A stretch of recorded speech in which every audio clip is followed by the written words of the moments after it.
Mukunda Jewellers, first ever factory outlet opening soon in Jubilee Hills. Ramana మహర్షుల వారు మనందరికీ కూడా ఎన్నెన్నో మంచి ఉపదేశాలు ఇవ్వటం జరిగింది. వాటిలో కొన్ని మా అందరికీ ఉపయోగపడేవి ఏవైనా తెలియజేయండి. రమణ మహర్షుల వారు మొత్తం సమాజానికి ఇచ్చినటువంటి సందేశం ఏంటి అంటే, నేను ఎవరు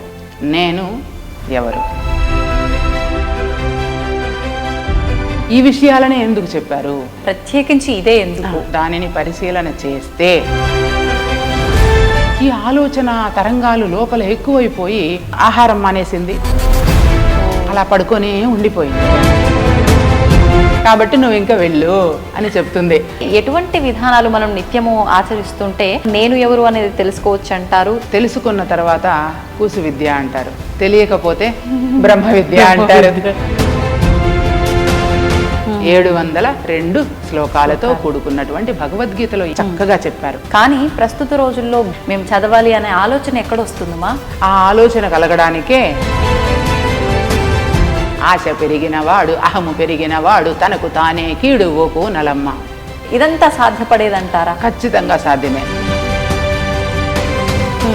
అతనే కలి. 75% పాపం పెరిగిపోయింది. పాపం అనేది ఎక్కడుంది? వేరుగా ఉంది. ఎడన్నా పాపాన్ని ఎత్తి చూపిద్దాం, చేతిలో చూపించగలమా? కలియుగం ఆరంభమై 5160 సంవత్సరాలైంది ఈ రోజుకి. ఆధ్యాత్మికతకున్న అర్థమే తెలియక అంధుడైపోతున్నడమ్మా మనిషన్నవాడు.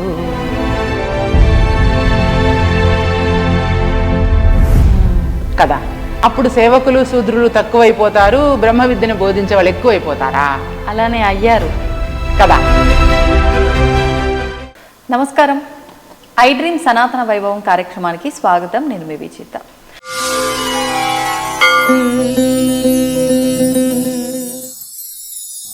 ప్రస్తుతం మనతో పాటు ఉన్నారు తెలుగు ఆచార్యులు, ధార్మిక ఆధ్యాత్మిక కార్యక్రమాలపైన రేడియో ప్రసంగాలు ఇస్తూ ఉంటారు. అదేవిధంగా ధ్యాన శిక్షణ, ఆత్మ జ్ఞానానికి సంబంధించిన బోధన, ఇలాంటి ఎన్నెన్నో విషయాలపైన వారు మాట్లాడుతూ ఉంటారు.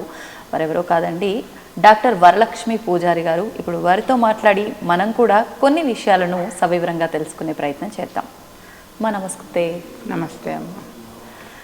అమ్మ, మీరు ఎన్నెన్నో ధార్మిక ఆధ్యాత్మిక విషయాలపైన ప్రసంగాలు చేస్తూ ఉంటారు. నిత్యము ఇక్కడ ఈ ఆశ్రమంలో మీరు ఎన్నెన్నో విషయాలపైన చర్చిస్తూ ఉంటారు. పొద్దున్న నుంచి నైట్ వరకు కూడా ఎన్నెన్నో మంచి మంచి విషయాలు. ముఖ్యంగా అసలు ఫస్ట్ ఈ విషయాలన్నిటి గురించి మాట్లాడుకునే ముందు రమణుల గురించి మాట్లాడుకుందాం. రమణ మహర్షుల వారు మనందరికీ కూడా ఎన్నెన్నో మంచి ఉపదేశాలు ఇవ్వటం జరిగింది. వాటిలో కొన్ని మా అందరికీ ఉపయోగపడేవి ఏవైనా తెలియజేయండి. అలాగే అమ్మ. రమణ మహర్షుల వారు మొత్తం సమాజానికి ఇచ్చినటువంటి సందేశం ఏంటి అంటే, నేను ఎవరు ఇది పరిశీలన చేసుకో. నీకు నీవుగా పరిశీలన చేసి నీవెవరో నీకు నీవుగా గ్రహించు. ఎవరికి వారు వేసుకోవాల్సిన ప్రశ్న. ఎవరికి వారు అంటే అందరికీ ఆయన ఇచ్చినటువంటి ప్రశ్న నేనెవరు కదా, నేనెవరిని అని నేను ప్రశ్నించుకోవాలి. ప్రతి ఒక్కరూ అలా ప్రశ్నించుకున్నప్పుడు నేనెవరిని, నేను ఇక్కడ ఎందుకోసం వచ్చాను, అసలు ఈ పుట్టుక ఏమిటి, ఎటువంటి విలువలతో కూడుకున్నటువంటి జీవన విధానాన్ని నేను కొనసాగించాలి అనేటటువంటి విషయం అనుభవంగా మనకి అర్థమవుతుంది. రమణ మహర్షుల వారు చెప్పినటువంటి ఉళ్ళదు 40 అనేటటువంటి గ్రంథం పేరు. అట్లాగే పెరియ పురాణం, ఉపదేశ సారం, ఇట్లా అనేక గ్రంథాల ద్వారా వారు సమాజానికి ఈ విషయాలని ఎందుకు చెప్పారు అనేది కూడా మళ్ళీ మనం ఆలోచించాలి. అవును, అంటే ఎన్నెన్నో ఉన్నాయి, ప్రత్యేకించి ఇదే ఎందుకు, నేనెవరు అని ఎందుకు చెప్పారు అవును అని అన్నప్పుడు సమాజంలో అన్నీ ఉన్నాయి. అంటే ఇంజనీరింగ్ విద్య, అట్లాగే వైద్య శాస్త్రం, వైద్య విద్య, కంప్యూటర్ విద్య, అంటే అంతరిక్షాన్ని తాకగలిగినటువంటి మేధ మానవునిలో ఉంది. అన్ని రకాల విద్యలు మనముగా ప్రవేశపెట్టాం. అన్ని రకాల పాఠశాలల్లో, కళాశాలల్లో, విశ్వవిద్యాలయాల్లో అన్ని రకాల విద్యలు నేర్పిస్తూ ఉన్నారు, బోధిస్తూ ఉన్నారు. అయితే అవన్నీ కూడా పొట్టకూటి విద్యలుగానే ఉండిపోతూ ఉన్నాయి. కానీ విలువలతో కూడుకున్నటువంటి విద్యా విధానం రాను రాను ఆ రోజుల్లో ఉండేటివి ఇప్పటికీ రాను రాను అవి అంతరించిపోయింది. కేవలము పొట్టకూడు లేదా ఒక ఉద్యోగం, ఒక ఉపాధి, సో ఇంతటితో పరిమితం అయిపోయారు. అవును. కానీ మానవ మేధ అలా పరిమితం కాదు కదా, అది అపరిమితం కదా. పరిమితం అంటే అంతరిక్షాన్ని స్పర్శించగలిగింది మేధ, అంతరంగాన్ని స్పృశించలేకపోతుంది. ఎందుకంటారు? నేనెవరు అనేటటువంటి రమణ మహర్షి ఇచ్చినటువంటి దానిని పరిశీలన చేస్తే అప్పుడు అది అనుభవ జ్ఞానంగా తెలుస్తుంది, అంటే ఎక్స్పీరియన్స్ అవుతుంది. అంటే ఏ రకమైన పరిశీలన చేయాలంటారమ్మా? అబ్జర్వేషన్ అండ్ ఎక్స్పీరియన్స్ కావాలి కదా. అవును. ఇప్పుడు నేను ఈ పరిశీలన ఎలా చేసిందో ఒక చీమ కథ చెబుతాను. ఓకే. రావి శాస్త్రి వారు రచించారు. ఆ చీమ ప్రతిరోజు భోజనం తింటున్నాము, ఆహారానికి వెళ్తూ ఉన్నాము, అందరితో పాటు తిరిగి తెచ్చుకుంటూ ఉన్నాము, తింటూ ఉన్నాము, నిద్రపోతూ ఉన్నాము, ఇంతేనా? మరైతే మా అవ్వ తాత కనిపించట్లేదు కదా, వాళ్ళ అవ్వ తాత, మరి పెద్దలందరూ ఎంతోమంది పోయారు కదా, అంటే రేపొద్దున నేను కూడా పోతానా? మరి అయితే నేను ఎవరిని? నేను ఈ చెయ్యినా, నేను ఈ కాలునా, నేను నా కన్నునా, నా తలనా, నా మొండాన్నా? అయితే నేనెవరిని? ఒకవేళ శాశ్వతంగా ఇక్కడ ఉండే పని అయితే మనం దాని గురించి ఆలోచించవలేదు, వెళ్ళిపోతూ ఉన్నాం. అలా నేనెవరిని అని ఆలోచించుకుంటూ ఉంటుంది.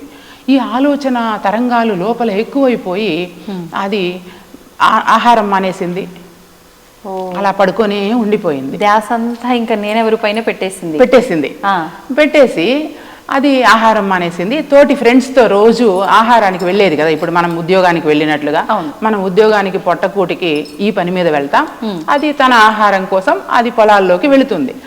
అవి వెళ్తూ ఉన్నాయి, ఇవి రావట్లేదు. ఇది సరే 2 రోజులు 3 రోజులు చూశారు, ఇది బాగలేదేమో అని అనుకున్నారు. ఎన్ని రోజులైనా రాకపోయేసరికి ఏమైంది సోదరా, నువ్వు ఎందుకు ఇలా ఉన్నావు సోదరా, ఏంటి నువ్వు మాతో కూడా రావట్లేదు, పోనీ మేము తెచ్చిపెట్టిందన్నా తినలేదు కదా, 2 రోజులు తిన్నావు, ఇప్పుడు అది కూడా తినను అంటున్నావు, ఏం జరిగింది నీలో అంటే తిరిగి ఇదే ప్రశ్నలు వేస్తుంది. నేనెవరు ఏంటి అని ఇదే ప్రశ్నలు రిపీట్ చేస్తుంది. నేనెవరిని, నా ప్రశ్నలకు జవాబు చెప్పండి, నేను అన్నం తింటాను, పుట్టి నేను ఎందుకు పుట్టాను కదా, నేను చచ్చి ఎక్కడికి వెళ్తాను, నేనేంటి, అసలు నేను ఎవరు, ఈ తల కాలు మొండెము నేను కాదు, అయితే నేనెవరిని అని అన్నప్పుడు ఆ చీమలలో ఉండేటటువంటి ఒక బుద్ధి కలిగినటువంటి చీమ, మేమెవరూ నీ ప్రశ్నలకు సమాధానం చెప్పలేము, మరి అక్కడ గౌతమి నదీ తీరాన ఒక ఊరు ఉన్నది, జన్నాలపాలెం అనే ఊరు ఉన్నది. ఆ ఊరిలో ఒక గురువు గారు ఉన్నారు, నిగమ శర్మ అని. ఆయన దగ్గరికి వెళ్ళావంటే నీ సందేహాలు తీరుతాయేమో అని చెప్తారు. అయితే అది చాలా దూరం, అయినా పర్వాలేదు నేను వెళ్తానులే అని అది అప్పుడు లేచి నెమ్మదిగా బయలుదేరి జన్నాలపాలెం చేరుకుంటుంది. జన్నాలపాలెం చేరుకున్న తర్వాత అక్కడ గురువు గారి దగ్గరికి వెళ్ళి ఇదే ప్రశ్నలను తిరిగి మళ్ళీ రిపీట్ చేస్తుంది. గురువుగారు నేనెవరినండి అని రిపీట్ చేసినప్పుడు, ఓహో నువ్వెవరో తెలుసుకోవడానికి వచ్చావా, అయితే నేను నీకు విద్య నేర్పిస్తాను, కానీ ఆత్మ పదార్థానికైనా మరి పరమాత్మకైనా బోధన చెయ్యాలి అని అంటే నాకు ఆకలిగా ఉంది. గురువు గారు నేను ఆకలిగా ఉంది, అన్నం తిని చాలా రోజులయ్యింది, నాకు అన్నం పెడితే నేను నీకు చెప్తాను, అట్లాగే నీకు విద్య నేర్పేయడానికి కనీసం 2 సంవత్సరాలు పడుతుంది కదా, 2 సంవత్సరాలకు సరిపడా రోజుకి గిద్దెడు నూకలు అని చెప్తాడు ఆయన. రోజుకి గిద్దెడు నూకలు తెచ్చిస్తే నేను రోజు దాన్ని తిని నీకు విద్య నేర్పిస్తాను అని చెప్తారు. అయ్యో దేవుడా, నా వీపంతా నొప్పి వస్తుందేమో, ఇన్ని నూకలు నేను ఎలాగా మోయాలి అని అనుకుని అది వెళ్ళి 2 సంవత్సరాలు శ్రమ చేసి 2 సంవత్సరాలకు కావలసినటువంటి నూకలను అది పోగు చేసుకున్న తర్వాత గురువు గారి దగ్గర విద్య నేర్పమని కూర్చుంటుంది. అప్పుడు ఆయన అఆలు కక్కాలు అక్షరాలు పదాలు అన్నీ నేర్పిస్తారు. ఇంతే, నీకు విద్య అయిపోయింది, నువ్వు బయలుదేరు అని చెప్తారు. కానీ కావాల్సింది ఇది కాదు కదా చీమకి. కాదు, బయలుదేరు అంటారు. అదేంటి గురువు గారు, నేనెవరో చెప్పమని కదా నేను ఇక్కడికి వచ్చింది, ఇవి నేర్పించి మీరు నన్ను వెళ్ళిపోమంటున్నారే ఎలాగా, నేను నేర్పించినవన్నీ నువ్వు ఒకసారి రిపీట్ చెయ్యి, నాకు మళ్ళీ అప్పచెప్పు అంటే ఆ చీమ చెప్పినవన్నీ అప్పచెప్తుంది. ఆ. అందులో ఆలు కక్కాలు అయిపోయినాక 2 అక్షరాల పదాలు వస్తాయి కదా, ఆ పదాలలో చీమ అని చెప్తుంది. అయితే నీ పేరు చీమ కాబట్టి నువ్వు ఇంకా వెళ్ళు అని చెప్తుంది. ఓహో నా పేరు చీమ, నా పేరు చీమ అని ఇది ఎగురుకుంటా వాళ్ళ ఫ్రెండ్స్ దగ్గరికి వెళ్ళిపోయి, మనం ఈరోజు చీమల దినోత్సవం చేసుకుందాము, నేను చీమ అని నేను తెలుసుకున్నాను అని చెప్తుంది. మనందరి పేరు చీమలంట. ఓకే, ఒక 2-3 నెలలు గడిచింది. ఇక్కడ నేర్చుకున్నవన్నీ అక్కడ చెప్పేసింది వాళ్ళందరికీ. సో అయిపోయింది. తిరిగి మళ్ళీ సేమ్ వ్యాధి, రోగం. ఇంతకీ నాకు ఇవన్నీ వచ్చింది, మరి నేను ఎవరో తెలుసుకుని నేను పుట్టి ఎందుకు పుట్టాను, నా పేరు చీమ, ఉపయోగమేమి, నా పేరు అయితే చీమే, ఏంటి, నా పుట్టిన ఎందుకు పుట్టాను, అసలు నేను పుట్టిన ప్రయోజనం ఏంటి, మళ్ళీ ఎక్కడికి వెళ్తాను, మళ్ళీ ఇదే ప్రశ్న. ఇదే విధంగా ఉంటే ఓహో మళ్ళీ దీనికి ఏదో తేడా వచ్చినట్టుందని ఇంకొక చీమ, అలా కాదు, నువ్వు పోయిన పని అవ్వలేదా, నీకు ఇంకా సంతృప్తి కలగలేదా, లేదు ఇంకా ఏదో ఉంది నేను తెలుసుకోవాల్సింది.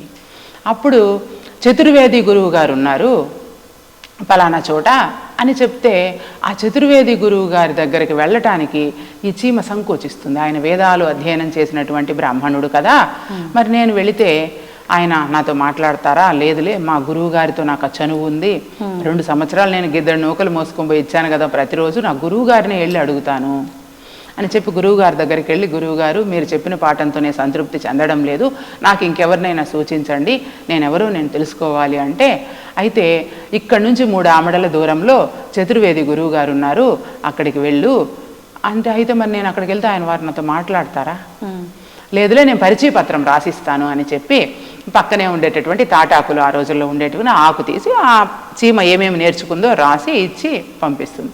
అది దాన్ని వీపు కట్టుకొని మోసుకొని చతుర్వేది గురువు గారి దగ్గరికి వెళుతుంది. అక్కడ శిష్యులందరూ వేదాధ్యయనం చేస్తూ ఉంటారు.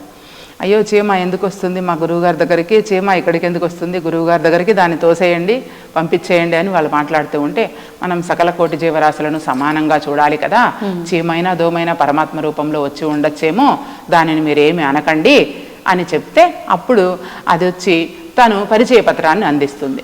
విషయం అంతా గురువు గారికి అర్థమైపోతుంది. అప్పుడు వాళ్ళు ఒక పెద్ద యజ్ఞం తలపెట్టి ఉంటారు. నేను యజ్ఞం చేయాలంటే మా దగ్గర సరిపడా వస్తువులన్నీ ఉన్నాయి, కానీ హిరణ్మయం ఒక్కటి లేదు మా దగ్గర. ఈ 2 నెలలు మేము కష్టపడి అన్నీ సంపాదించి పెట్టాం, ఇంకా 2 రోజులు యజ్ఞానికి ఉంది. హిరణ్మయం అంటే బంగారు, అవి తెస్తే మనం యజ్ఞం పూర్తి చేసిన తర్వాత నీకు వేదాలు నేర్పిస్తాను అని చెప్తారు.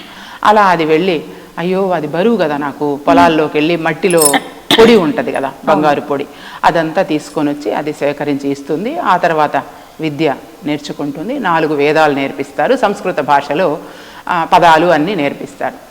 అన్నీ నేర్పించి ఇంక నువ్వు బయలుదేరు, నీ పాఠం అయిపోయిందంటే, అదేంటి గురువు గారు నేనెవరో చూపించకుండా చెప్పకుండా నాకు అంటే, సరే నేను చెప్పినవి అన్నీ చెప్పు అంటే 4 వేదాలు అప్పచెప్పేస్తుంది.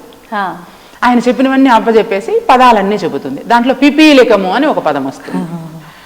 నీ పేరు పిపీలికము, ఇది దేవభాష, దేవభాషలో నిన్ను పిపీలికం అంటారు అని చెప్పి పంపించేస్తుంది. ఓహో నేను దేవభాషలో నన్ను పిపీలికం అంటారని వెళ్ళి తిరిగి కొద్ది రోజులకి అదే పరిస్థితి వచ్చింది. అదే పరిస్థితి వచ్చిన తర్వాత పక్కనే 7 కొండలని ఒక ప్రాంతం ఉన్నది మన అడవికి పక్కన, అక్కడికి వెళితే నీ సమస్యకు పరిష్కారం వస్తుంది, ఎందుకంటే అక్కడ మన ఫ్రెండ్స్ ఉన్నారు, చీమల పుట్టలన్నీ ఎక్కువగా ఉన్నాయి అక్కడ, అక్కడెవరు ఒక గురువు గారు తపస్సు చేస్తూ ఉన్నారంట, ఆయన పేరు ఋషి పుంగవులు అంట, అక్కడికి వెళ్తే నీకేమన్నా చెప్తారేమో అని చెప్తారు. సరే ఇది అలాగే ఋషి పుంగవుల యొక్క చిరునామా తెలుసుకొని అక్కడికి వెళ్ళింది. ఆ ఋషి ఏమంటే జడలు కట్టేసి ఉంది, గడ్డము జడలంతా, తపస్సులో ఉన్నాడు. ఆయన ఇప్పటిదాకా ఎవరు మాట్లాడింది లేదు ఆయన ఎవరితో. చీమల పుట్టల దగ్గర చీమల పుట్టలు కూడా పెట్టేసినాయి చుట్టూరు, జుట్టు అలా ఉన్నాడు. అయితే ఎవరు ఇక్కడికి వచ్చారబ్బా, మన ఫ్రెండ్ వచ్చిందని చెప్పి ఈ చీమ వెళ్ళగానే అవి ఫ్రెండ్స్ కదా అన్నీ, నేను ఋషి పుంగవుల వారిని చూడాలి అని చెప్తే, అప్పుడు రా ఋషి పుంగవులు ఇక్కడే తపస్సు చేస్తూ ఉంటారు, ఇప్పటి వరకు మాతో ఎప్పుడు పలకరించలేదు, నువ్వు రా అని చెప్తారు. ఆయన ఆ ఋషి పుంగవుల దగ్గర వచ్చి సాష్టాంగ నమస్కారం చేసి, ఇక్కడ గురువుగారి దగ్గర నిగమశర్మ గురువు గారి దగ్గర నేర్చుకున్నదన్నీ అప్పచెప్పి, చతుర్వేది గురువు గారి దగ్గర నేర్చుకున్నదన్నీ కూడా అప్పచెప్పింది.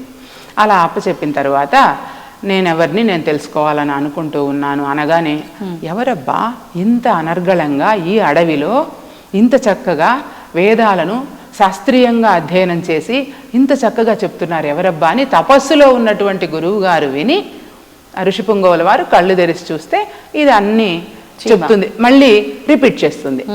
రిపీట్ చేస్తే ఓహో నీకు జన్మరాహిత్య విద్య కావాలి అంటే నువ్వు జనన మరణ చక్రం నుంచి విడివడాలని అనుకుంటూ ఉన్నావు, జన్మరాహిత్య విద్య నేర్చుకుంటే తప్ప అంటే నేనెవరు అనేటటువంటి రమణ మహర్షి ఇచ్చిన ప్రశ్న ఏంటి అంటే జన్మరాహిత్య విద్య అంటే ఏంటి? జన్మరాహిత్య విద్య అంటే ఈ జన్మ మాత్రమే కాదు శాశ్వతము, భగవంతుడు శాశ్వతం కదా, ఈ భగవంతుడు ఈ లోక కళ్యాణ కార్యక్రమాల్లో మనల్ని ఇక్కడికి పంపించారు లేదా మనమే కూడా వచ్చాము. ఎలా అయినా కానీ మనుషులమన్న తర్వాత లేదా విలువలను కాపాడాలి అంటే ధర్మాన్ని కాపాడాలి.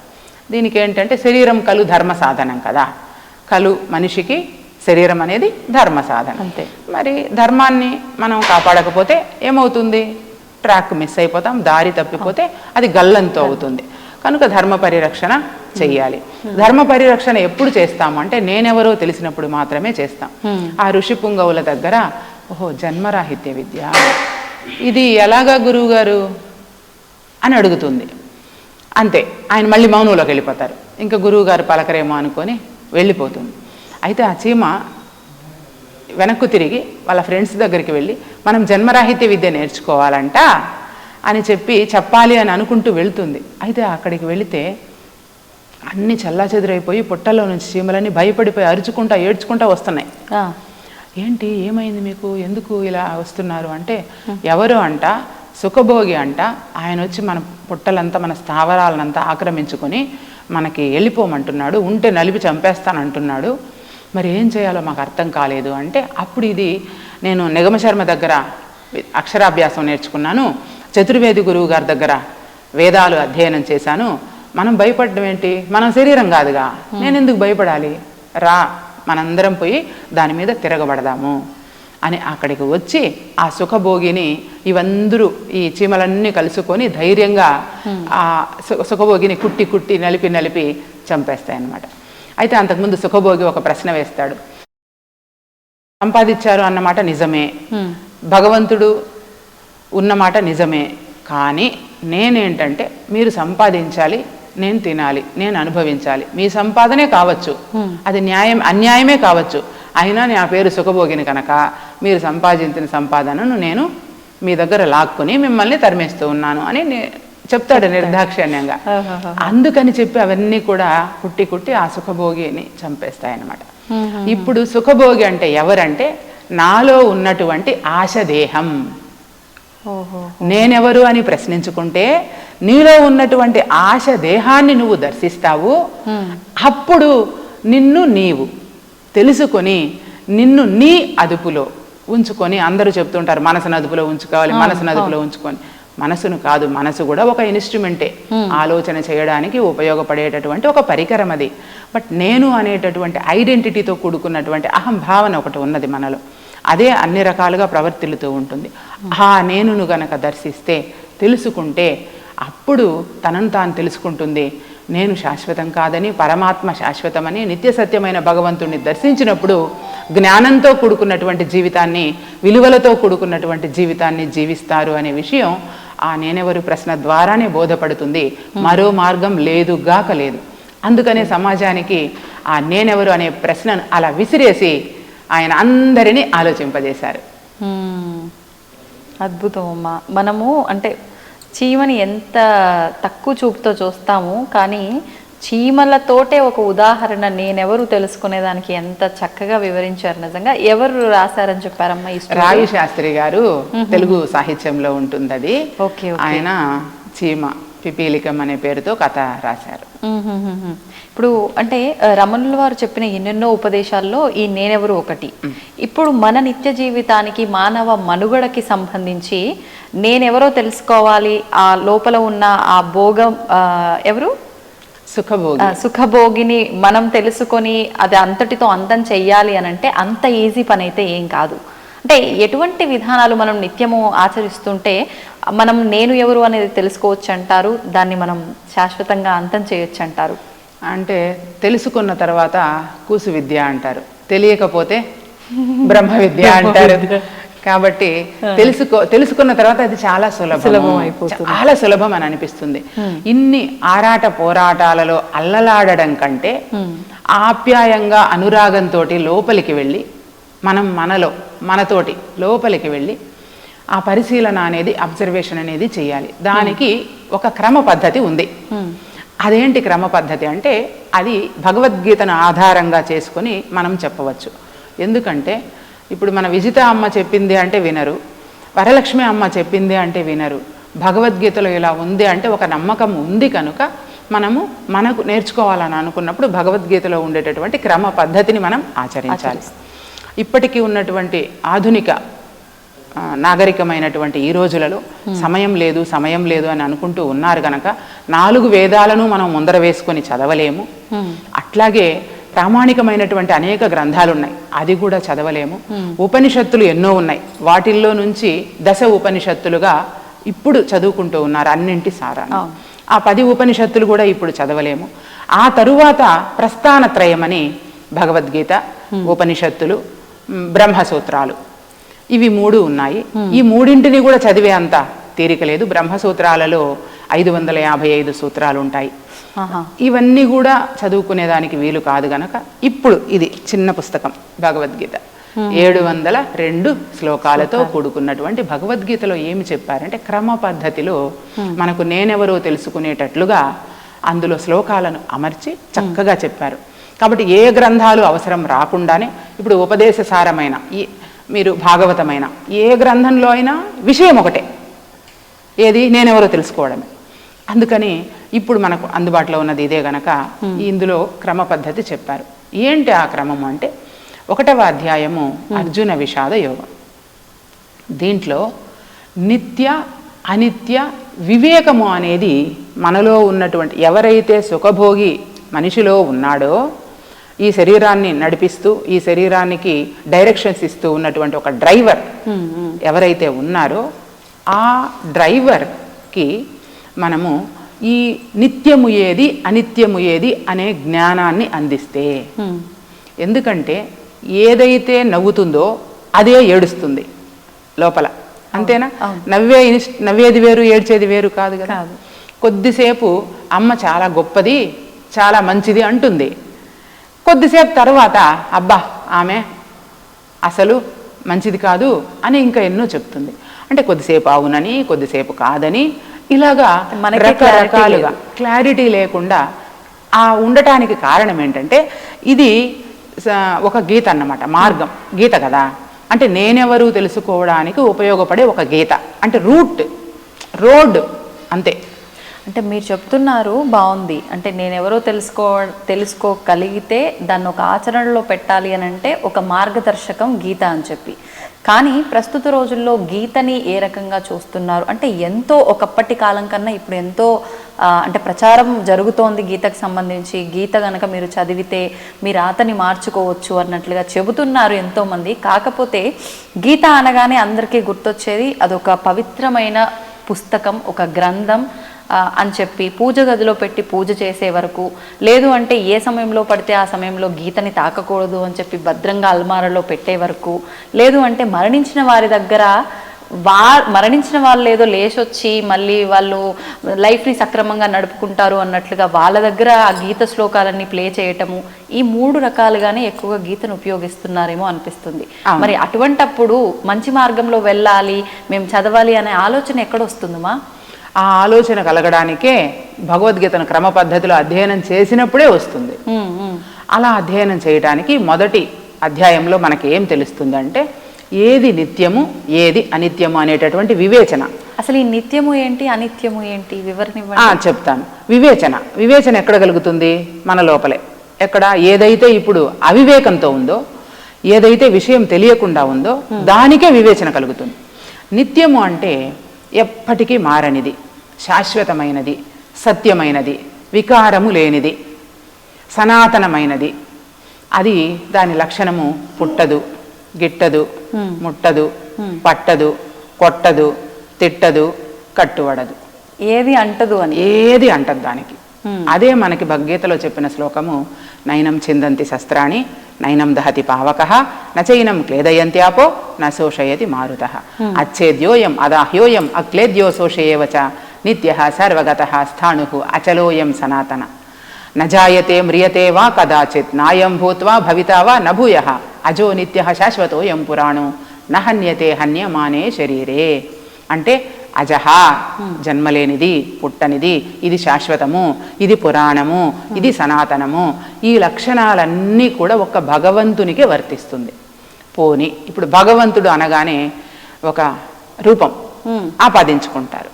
కానీ ఎన్ని రూపాలుగా నీకు నువ్వు సృష్టించుకొని ఆపాదించుకున్నా ఉన్నది భగవంతుడు ఒకడే. ఎలా ఉంటాడు అంటే విశ్వవ్యాపక శక్తి రూపంలో ఉంటాడు. నేను అమ్మవారి రూపంలో కొలవచ్చు, మీరు వెంకటేశ్వర స్వామి రూపంలో కొలవచ్చు, శివుని రూపంలో కొలవచ్చు, తప్పులేదు. ఎవరి భావన కొద్దీ వాళ్ళు కొలుస్తారు. బట్ ఎవరు కొలిసినా ఆ కొలిచేది ఆ ఏకైకమైనటువంటి నిత్య సత్యమైనటువంటి అఖండమైనటువంటి పరిపూర్ణమైనటువంటి పరబ్రహ్మ శక్తిని. అది నిత్యం, అది తప్ప మిగిలినవన్నీ అనిత్యాలే. యదృశ్యం తన్నస్యం కదా. భగవంతుడు మారడు. ఇప్పుడు ఇది మారుతుందా లేదా? ఒకప్పుడు మనం ఎలా ఉన్నాము? చిన్న బిడ్డలాగా ఉన్నాం.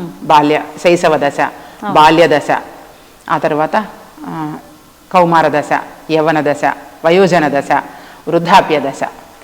సో ఈ కొంతకాలం ఎంతకాలం జీవించామన్నది కాకుండా అసలు ఏమి చేశాం మనము? పోనీ ఇప్పుడు మీకు నేను చెప్పాను వృద్ధాప్య దశ వరకు, మీరేమన్నా గ్యారంటీ ఇవ్వగలరా? వృద్ధాప్య దశ వరకు లేదు.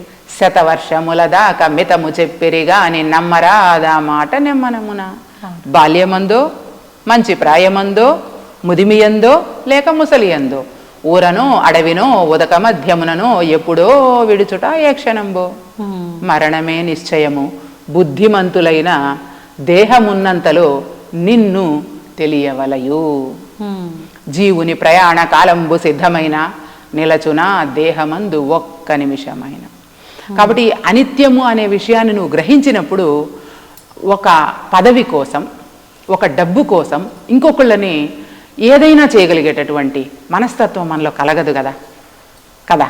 దూర్జటి చాలా స్పష్టంగా చెబుతాడు దాన్ని. ఒకరిని చంపి పదస్థులై బతుక తామొక్కొక్కరు ఊహింతురు ఏలకో తామెన్నడు చావరో తమకు పోవో సంపదల్ పుత్రమిత్ర కళత్రాదులతోడ నిత్య సుఖం అందం గందురో ఉన్నవారికి లేదో మృతి కటకట శ్రీకాళహస్తీశ్వర అని వేడుకుంటాడు ఆయన.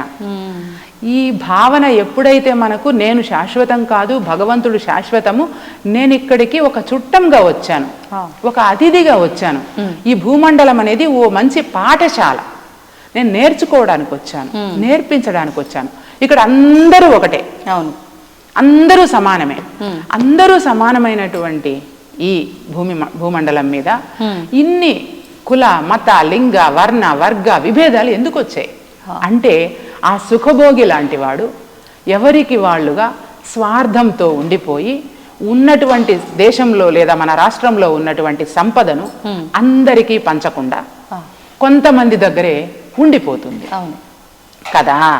మరి అలా ఉండిపోవడం వల్ల ఇంకొకళ్ళు పేదవాళ్ళుగా ఉంటున్నారు. ఒక చోట మెట్ట అయిందనుకోండి, మట్టిని తవ్వి పోసారనుకో, ఒక చోట ఎత్తు అవుతుంది, ఇక్కడ పల్లం అవుతుంది. మరి ఇంతమంది మన భారతదేశంలో ఇంత సంపద ఉండి ఎక్కడ భూమిలో తవ్వినా మనకి ఖనిజాలు వస్తాయి. అట్లాగే గ్రానైట్స్ అని, టైల్స్ అని, వజ్రాలని, వైడూర్యాలని, బంగారాలు ఇన్ని వస్తున్నాయి కదా. మరి ఇది అందరికీ ఎందుకు చేరడం లేదు? ఏ ఒక్కళ్ళ సొంతమే ఎందుకు అయిపోతూ ఉంది అంటే ఆ సుఖభోగి అనేటటువంటి వాడు పెరిగిపోయి, అహము పెరిగిపోయి, ఆశ పెరిగిన వాడు అహము పెరిగిన వాడు తనకు తానే కీడు ఓకో నలమ్మ అని చెప్పాడు ఆరుద్ర. అట్లాగా అది పెరిగిపోవడం వల్ల, ఎందుకు పెరిగిపోయిందంటే ఈ జ్ఞానం లేకపోవడం వల్ల. ఏ జ్ఞానము? నిత్యము ఏది, అనిత్యము ఏది అనే వివేచన ఉండడం. ఒక ప్రాణి మరొక ప్రాణిని హింస పెడుతున్నారు కదా, అంటే ఒక పదవి కోసం. వాడుక భాషలో చెప్పాలి అంటే ధర్మం అధర్మం అనుకోవచ్చమ్మా? ఉన్నవి ఒకటే ఉంటుందమ్మా, రెండు ఉండదు.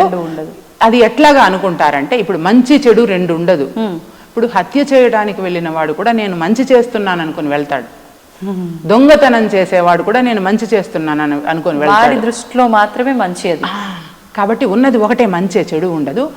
మంచి ఏదో తెలియకపోవడం వల్ల తను అనుకున్నవన్నీ చేస్తూ ఉంటాడు. మంచి అంటే ఇదే అని నువ్వు చెప్పగలవు, కానీ చెడు అంటే ఒకటి ఎన్ని చెప్పగలవు?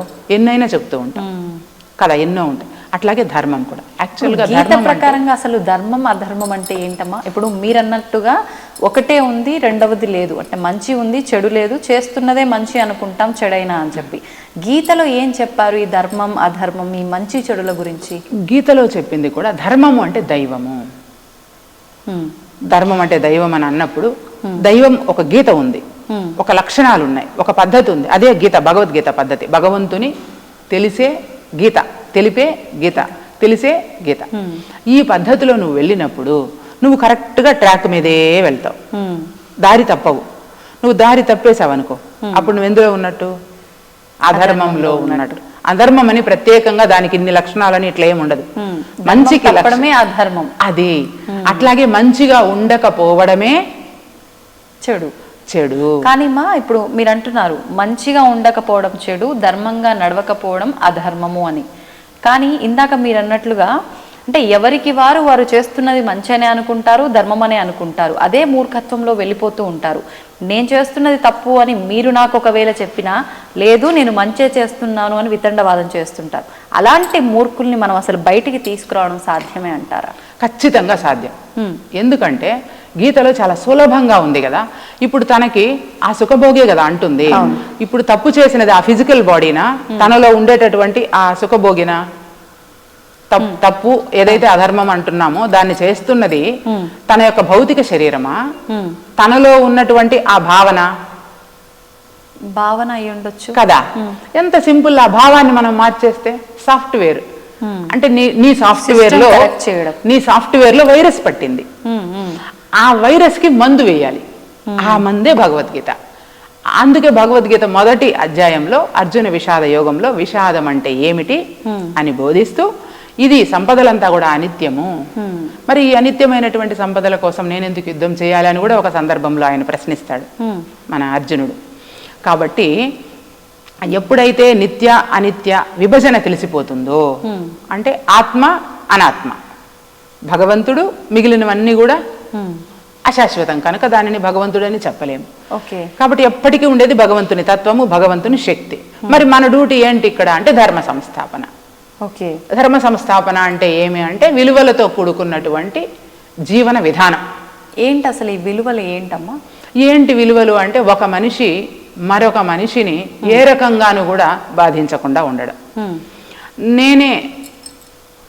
నేనే నాకే కావాలన్నీ, నేనే ఉన్నాను, స్వార్థం అవి లేకపోవడమే విలువలతో కూడుకొని జీవించడం. అలాంటి వారు ఉన్నారంటారా అసలు? అదే మీకు ఇందాక చెప్పాను కదా, సంపద ఒకరి చేతిలోనే ఉండిపోతుంది, అట్లాగా అయిపోయింది. అలాంటి వాళ్ళు రమణ మహర్షుల వారు ఉండినారు కదా, ఈరోజు మనం వింటున్నాం కదా. అట్లాగే రామకృష్ణ పరమహంస ఉండినారు కదా, మనం వింటున్నాం కదా. అప్పట్లో వారికి సాధ్యపడింది. ఇప్పుడు ఈ కలియుగంలో ప్రస్తుత రోజుల్లో ఎవరైనా ఉన్నారు అని చెప్పొచ్చు అంటారా? అంటే ప్రతి ఒక్కరి దగ్గర ఎంత ధర్మంగా వెళ్ళే వారి దగ్గరైనా నేను నా కుటుంబం అనే ఒక చిన్న ఆ భావన అయినా ఉంటుందేమో అని. నేను నా కుటుంబం కూడా కలిసి ఏం చేయాలి అంటే ఎదుటి వ్యక్తిలో ఆ ధర్మాన్ని స్థాపించాలి. ధర్మ సంస్థాపన అంటే ఎక్కడికో వెళ్ళి చేయడం కాదు. ఆ ఏదైతే లోపల స్వార్థపూరితమైనటువంటి నేను ఏదైతే ఉన్నదో, అహం ఏదైతే ఉన్నదో ఆ భావనలోకి వెళ్ళి నేను నా కుటుంబం అంతా కూడా మీ భావనను మార్చి ఆ సరి అయినటువంటి ట్రాక్ తప్పింది కదా, తిరిగి ట్రాక్ మీద ప్రయాణం చేసేటట్టు బోధించగలగాలి. ఆ బోధించడానికి గీత ఉంది కదా. ఖచ్చితంగా దీంట్లో మనుష్యానాం సహస్రేషు, కోటికొకరు ఖచ్చితంగా ఉంటారు, అయితే అరుదుగా ఉంటారు. ఇప్పుడు ఉదాహరణకు నా ఉదాహరణ, నాకు చిన్ననాటి నుంచి, నాకు ఊహ తెలిసినప్పటి నుంచి కూడా నాకు తెలిసిన వారికి, బంధువులు కావచ్చు, స్నేహితులు కావచ్చు, నాతోటి చదువుకున్న వాళ్ళు కావచ్చు, ఎవరైనా సరే ఇటువంటి విషయాల మీద ఆసక్తి లేదా తెలుసుకోవాలి అని ఉండే వాళ్లకు నిరంతరం నేను ఈ ధర్మాన్ని స్థాపన చేస్తూ ఉంటాను. ధర్మం అంటే దైవం కదా, దైవం అంటే దైవ లక్షణాలు, దైవ శక్తి కదా. ఎక్కడ స్థాపన చేస్తాను?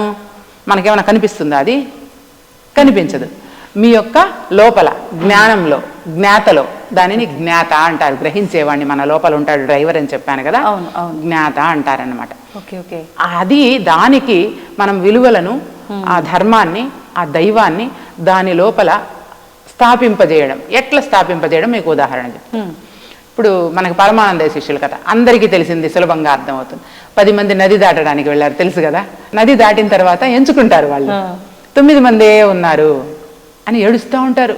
నదిలో ఒకడు మునిగిపోయాడు, మరి ఇంకొకడు వస్తాడు, వాడు మళ్ళీ 9 మందిని ఎంచుతాడు. ఆ కథే అన్నమాట. అప్పుడేమవుతుందంటే దారిలో పోయేవాళ్ళు, ఏం నాన్న ఏం జరిగింది, ఎందుకు ఇట్లా ఏడుస్తూ ఉన్నారంటే, మేము ఇట్లాగా ఒకళ్ళు మిస్ అయిపోయాము అంటే, ఉండు నేను ఎంచి చూస్తాను అని చెప్తే 10 మంది. అదే ఎట్లాగా 10 మంది ఉన్నారు? ఆ అబ్బాయి మీద ఒక ముటిక్క వేసి, నువ్వు నిన్ను లెక్కేసుకోలేదంటే, ఓ అవును కదా నేను కదా అని గ్రహిస్తాడు. అలాగా గ్రహించేటట్లు, ఓహో చీమ గ్రహించింది కదా, ఓహో నేను శరీరం కాదు కదా, నేను ఇక్కడే ఉండను, నేను ఉన్నది ఇక్కడ ఎందుకు, ధర్మ సంస్థాపనకు, విలువలతో కూడుకున్న జీవన విధానాన్ని నేను జీవించడానికి కదా నేనున్నది అనే గ్రహణ నిరంతరం నీలో ఉన్నప్పుడు, నువ్వు ఒక వ్యక్తి మరొక వ్యక్తిని ఏ పదవి కోసమో ఏ ధనము కోసమో ఇబ్బంది పెట్టడం కానీ ఏదో రకంగా చేయడం కానీ జరుగుతుందంటారా? జరగదు. రమణ మహర్షి ఏ రోజైనా ఎవరినైనా ఇబ్బంది పెట్టాడా? రామకృష్ణ పరమహంస ఇబ్బంది పెట్టాడా? సీతమ్మ ఇబ్బంది పెట్టిందా? లేదు. మరి రావణాసురుడు, హిరణ్యకశిపుడు, ప్రహ్లాదుడు ఉన్నాడు. ప్రహ్లాదుడి జ్ఞానం చూసారా? ఎంత చక్కగా చెప్తాడు. నువ్వు అసలు ఎవరిని చూసుకొని విర్రవీగుతూ ఉన్నావు అంటే, ఏముంది అంతటా వ్యాప్తమై ఉన్నటువంటి ఆ భగవంతుడే నాకు దిక్కు అని సులభంగా చెప్తాడా లేదా? మరి ఆ భావన ప్రతి మనిషిలో ఉన్నదనుకోండి, ధర్మ యుగం అయిపోదు, దైవ యుగం అయిపోదు, ఈ భూమండలం అంతా దివ్య మండలంగా మారిపోదు. ఇప్పుడు కోర్టులు ఎందుకు, ప్రభుత్వం ఎందుకు, చట్టాలు ఎందుకు, పోలీసులు ఎందుకు, ఇన్నెందుకు? ఏ మనిషికి ఆ మనిషి ధర్మ మార్గంలో ఉంటే అలా మంచి జరుగుతుంది, ధర్మంగా ఉంటుంది. కానీ ఉన్న 4 యుగాల్లో ఒక్కొక్క యుగానికి ఒక్కొక్క పేరు, ఆ పేరుకు తగ్గట్టుగా ఆ యుగంలో ధర్మం ఎన్ని పాదాల పైన నడుస్తుంది, ఆ యుగంలో ఎందుకు ఇలా ఉంటారు అనేది ఆల్రెడీ నిర్ణయించబడింది అని చెప్పి అంటూ ఉంటారు. ఇప్పుడు ఆఖరికి వచ్చేసరికి ఈ 4వ యుగం కలియుగము. ఈ కలియుగంలో కలి ప్రభావం వల్ల ఖచ్చితంగా పాపాలే పెరిగిపోతాయి, అధర్మమే నడుస్తూ ఉంటుంది అని చెప్పి అది నిర్ణయించబడినప్పుడు కొత్తగా మనం ధర్మస్థాపన చెయ్యాలి, మనం ఇలా ఉండాలి, మనం స్వార్థంగా ఉండకూడదు అని అంటే ఇదంతా సాధ్యపడేదంటారా? ఖచ్చితంగా సాధ్యమే. ఇప్పుడు మీరు చెప్పిన అంశాన్ని మీరు అర్థం చేసుకున్న కోణం వేరు. సరైన కోణంలో మీరు అర్థం చేసుకుంటే ఇప్పుడు మీరే చెప్తారు. సుఖభోగి అని మనం అనుకున్నామే, అతనే కలి, అతను వేరు కాదు, ఎక్కడో లేడు, మనలోనే ఉన్నాడు, అతనే కలి. స్వార్థమే కదా. ఇప్పుడు మీకు యుగాల గురించి ఒక్క నిమిషంలో చెప్తాను. కృతయుగంలో ధర్మము 4 పాదాల మీద నడిచింది అని చెప్పారు. అవును. అంటే అర్థం ఏమనుకుంటున్నారు? 4 కాళ్ళు వచ్చినాయా నడవటానికి ధర్మానికి? అలా కాదు. ఆ రోజుల్లో 100కు 100 మంది విలువలతోనే కూడుకుని జీవించేవాళ్ళు. 100 మంది ఉన్నారు అంటే 4 పాదాలు అంటే ఉన్నటువంటి అందరూ అని. 100 మందో 1,00,00,000 మందో ఎంతమంది ఉన్నారో ఆ ఉన్నంత మంది కూడా ఎలా వాళ్ళు ఉండేవాళ్ళు అంటే, ప్రతి ఒక్కరూ విలువలతో కూడుకున్నటువంటి విద్యను, అంటే స్కూల్కి వెళ్ళి నేర్చుకునేదే కాదు విద్య, స్వయంగా గురువుల దగ్గర స్వయంగా పరిశీలన చేసి ఈ ప్రపంచాన్ని గమనించి నా దేహాన్ని నేను గమనించి చేసేటటువంటిది విద్య.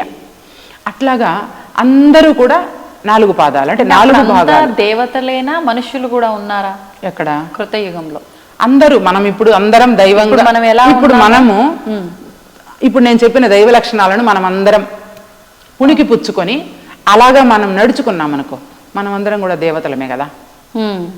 లక్షణాలే కదా తేడా. దేవతలు మీన్స్ భగవంతుడు. కరెక్ట్. శాశ్వతం అన్నారు, అనిత్యం అన్నారు. కానీ మనం శాశ్వతం కాదే, మనం కూడా భగవంతుడమే అనుకుంటాం కదా. అంటే మీరు మనము అంటే శరీరం అని అనుకుంటున్నారా? ఆ లోపల ఉన్నటువంటి సుఖభోగి అని అనుకుంటున్నారా? ఇవి 2 మీరు కాదు కదా. ఈ ధర్మం ఈ 4 యుగాల గురించి చెప్పాక మళ్ళీ అది నేను చెబుతాను, అది మిస్ అయ్యింది కదా. ఇప్పుడు అందరూ కూడా విలువలతో కూడుకున్న జీవన విధానం గడిపారు అని చెప్పాను. అయితే అది కొంచెం ఏమైందంటే, ఆ 4 పాదాల నుంచి కృతయుగం తర్వాత త్రేతాయుగం. త్రేతాయుగంలోకి వచ్చేటప్పటికి 100కు 25% మంది నెమ్మదిగా బాహ్య ప్రపంచానికి తాదాత్మ్యము చెంది 25% మంది ఏమైపోయారు అంటే దారి తప్పిపోయారు. ఇప్పుడు ధర్మం ఎంత ఉంది అక్కడ? 3 భాగాలు మాత్రమే. పాదము అంటే భాగము, నడక. 3 పాలు మాత్రమే త్రేతాయుగం. అయిపోయిందా? ద్వాపర యుగంలో ఈ 25 మంది ఊరుకోరు కదా. నువ్వు సినిమా చూడని పోయావనుకో, అమ్మ సినిమా చూడని పోయింది, నేను పోవాలి కదా. మీరు బాగా తాజ్ హోటల్ లాగా పెద్ద బిల్డింగ్ కట్టుకున్నారు, మీలాగా నేను కూడా కట్టుకోవాలి. పోల్చుకొని 25 మంది కాస్త ఇప్పుడు ఏమైపోయారు? ద్వాపర యుగానికి వచ్చేటప్పటికి 50 మంది అయ్యారు. ఇప్పుడు ఇదేంటిది? కలియుగం. ఇప్పుడు ఏమైపోయారు? ఒక్క పాదమే. అంటే 75% పాపం పెరిగిపోయింది. 75% వాళ్ళల్లో స్వార్థము, పాపం అనేది ఎక్కడుంది? వేరుగా ఉంది. ఎడన్నా పాపాన్ని ఎత్తి చూపిద్దామా? చేతిలో చూపించగలమా ఇది పాపమని? చేస్తున్న పనుల్లోనే అది భావంలోనే ఉంది. వైరస్ పట్టుంది కదా. నీలో ఉన్న నేనుకి, సాఫ్ట్ కాపీకి వైరస్ పట్టి ఉంది. దానికి మందు వేసుకోలేదు కనుక, ఆ దిశగా వాళ్ళ ఆలోచనలు కొనసాగలేదు కనుక, పొద్దున్నుంచి సాయంత్రం వరకు భగవద్గీత చెప్పుకుంటే లేదా చదువుకుంటే నాకు డబ్బులు వస్తాయా? కరెక్టే, రావు కదా. అదే ఆలోచనలో ఉన్నారు అని ఆలోచనల్లో ఉంటారు. అయినా అది ఎందుకు? ఇప్పుడు నా కొడుకుని కలెక్టర్ని చేయాలి, నా కూతుర్ని ఐఐటిలో సీటు తెప్పించి చేయాలి అంటే, నా కూతుర్ని నా కొడుకుని జ్ఞానులుగా తయారు చేయాలి అని అనుకుంటూ ఉండేవాళ్ళు ఎంతమంది. చాలా కాపీలు కొట్టించైనా లేకుంటే డబ్బులు లంచం ఇచ్చైనా కూడా నా కొడుకు నా కూతురు పెద్దగా అయిపోవాలి కదా. సో అందువల్ల ఇప్పుడు కలియుగంలో ఆ సుఖభోగి అనేవాడు అందరిలోకి అంటువ్యాధిలాగా వ్యాపించిపోయినాడు. వైరస్ కదా అది. ఆ వైరస్ వ్యాపించిపోవడం వల్ల ఇప్పుడు కలియుగంలో 25% ఒక భాగం అని మీరు అంటున్నా, కలియుగం ఆరంభంలో అది ఉండేదేమో 25%.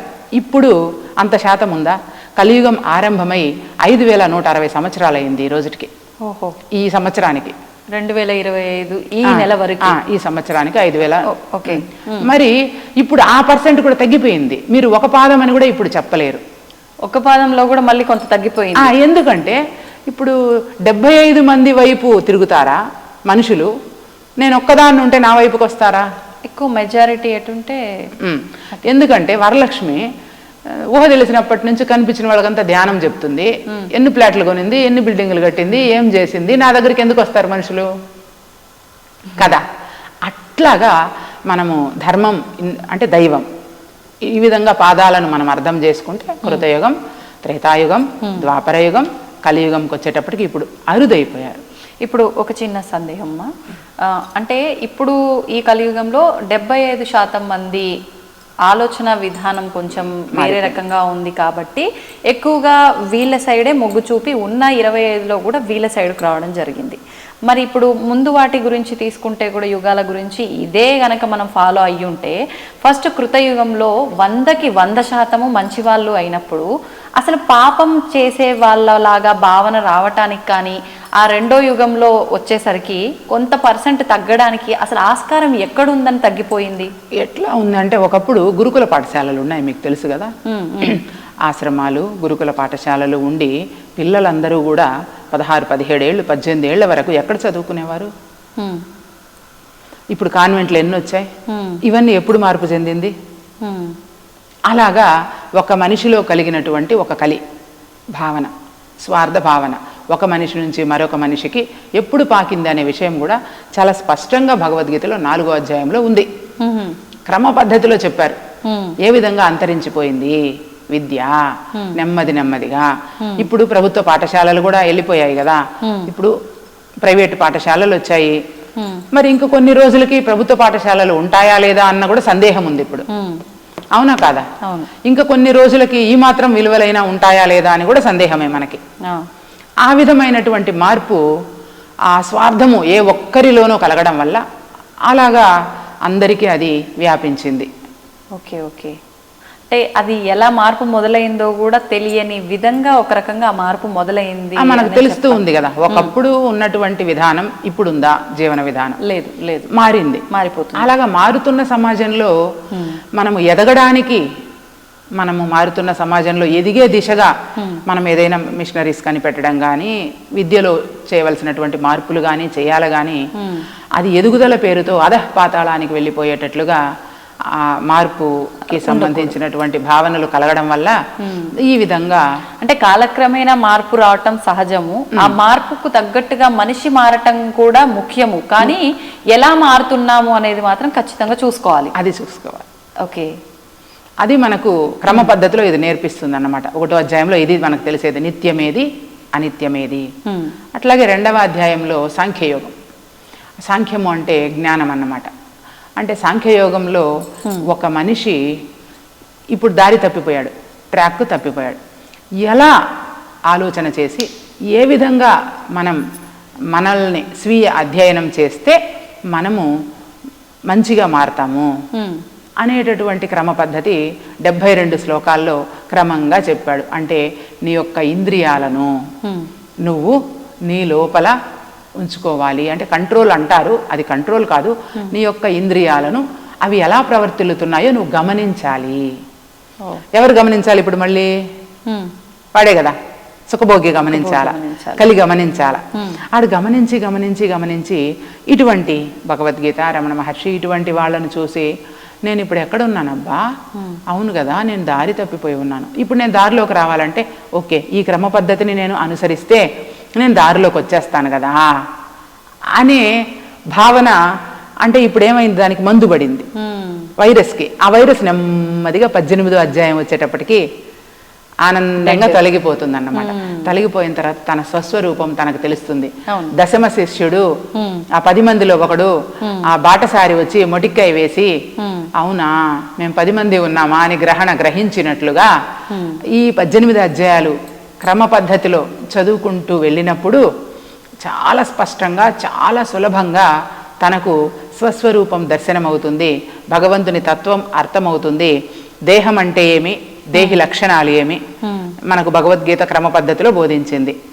అట్లాగే నీ లోపల ఉన్నటువంటి దేహి, అదే కలి, దేహి లక్షణాలు ఏమి, అది విధి విధానాలేమి, అది ఎలా ఉండాలి, ఇప్పుడు ఎలా ఉంది, అది క్రమ పద్ధతిలో ఇది బోధిస్తుంది. అట్లాగే దైవం అంటే ఏమి, దైవం లక్షణాలు ఏమి, దైవం ఎలా మనం దైవాన్ని అర్థం చేసుకోవాలి అనేటివన్నీ కూడా భగవద్గీత క్రమ పద్ధతిలో బోధిస్తుంది.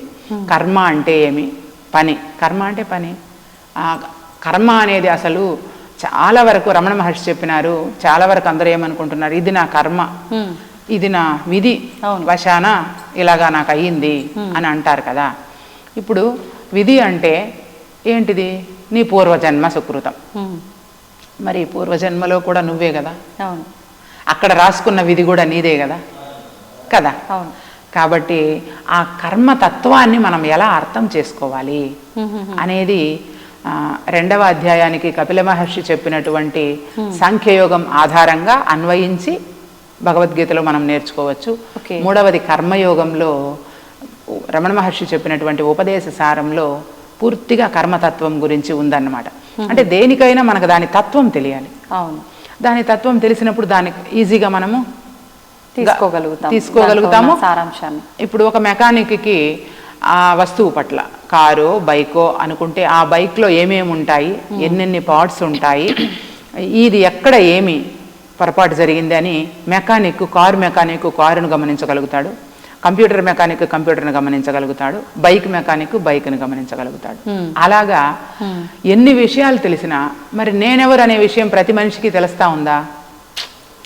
అసలు మనిషి అంటే ఏమిటి, మనిషి పుట్టుకకు కారణం ఏమిటి, భగవంతుడంటే ఎవరు, ఈ సమసమాజంలో ఆకలి దప్పులు, ఎండ వాన ఇవన్నీ కూడా అందరికీ సమానంగానే ప్రకృతి ఇచ్చింది.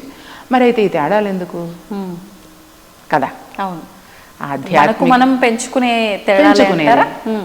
ఆధ్యాత్మికతకున్న అర్థమే తెలియక అంధుడైపోతున్నడమ్మా మనిషన్నవాడు, మతము లోకహితము అన్నమాట మరచి మత ఘర్షణల మధ్య మనిషి కనుమరుగవుతూ కదా. అంటే ఈ ఘర్షణలు ఇవే సరిపోతుంది. అసలు మతం అంటే అభిప్రాయం, మీ మతం ఏంటి, మీ అభిప్రాయం ఏంటి అని అర్థం. ఇన్ని మతాలు లేవు కదా, ఉన్నదంతా మానవాళి, అందరూ మానవులందరూ ఒకటే మతము. మరి ఇవి ఎక్కడి నుంచి వచ్చాయి? అంటే అసలు గీతలో మతాల గురించి ఏమీ చెప్పబడి లేదమ్మా? చాతుర్వర్ణ్యం మయా సృష్టం గుణకర్మ విభాగశః. అంటే అందరూ కూడా 4 వర్ణాలను 4 జాతులుగా, అంటే క్షత్రియులు, బ్రాహ్మణులు, క్షత్రియులు, వైశ్యులు, శూద్రులు క్రమంలో చెప్పుకోవాలనుకుంటే బ్రాహ్మణులు, వైశ్యులు, క్షత్రియులు, శూద్రులు. మరి ఇవన్నీ కూడా మన కోసం మనం ఏర్పాటు చేసుకున్నాం. మనము మన కోసం ఏర్పాటు చేసుకున్నాం. అంటే ఒక టీం, ఒక కుటుంబం అంటే ఒక ఇంట్లో ఒక యజమాని ఉండాలి కదా. మనకు అన్ని సరుకులు తెచ్చి పెట్టడానికి, మనకి అన్ని చూసుకోవడానికి ఒక యజమాని ఉండాలి. ఒక స్కూల్లో ఒక టీచర్స్ అందరూ ఉంటారు, కానీ ఒక ప్రధాన ఉపాధ్యాయులు ఉండాలి. అట్లాగే కళాశాలలో మనకు అధ్యక్షులు ఉండాలి, లెక్చరర్స్ ఎంతమంది ఉన్నా అధ్యాపకులు ఉండాలి. అట్లాగా మనకు మన కుటుంబంలో ఒక పెద్దగా ఉన్నట్లుగా మనం ఒక సమూహం. ఇప్పుడు ఇది భగవద్గీత ఆధ్యాత్మిక క్షేత్రం, బ్రహ్మపథం భగవద్గీత ఆధ్యాత్మిక క్షేత్రం. ఈ క్షేత్రంలో మేము ఒక 100-150 మంది మేము కలుస్తూ ఉంటాం అనుకుందాం.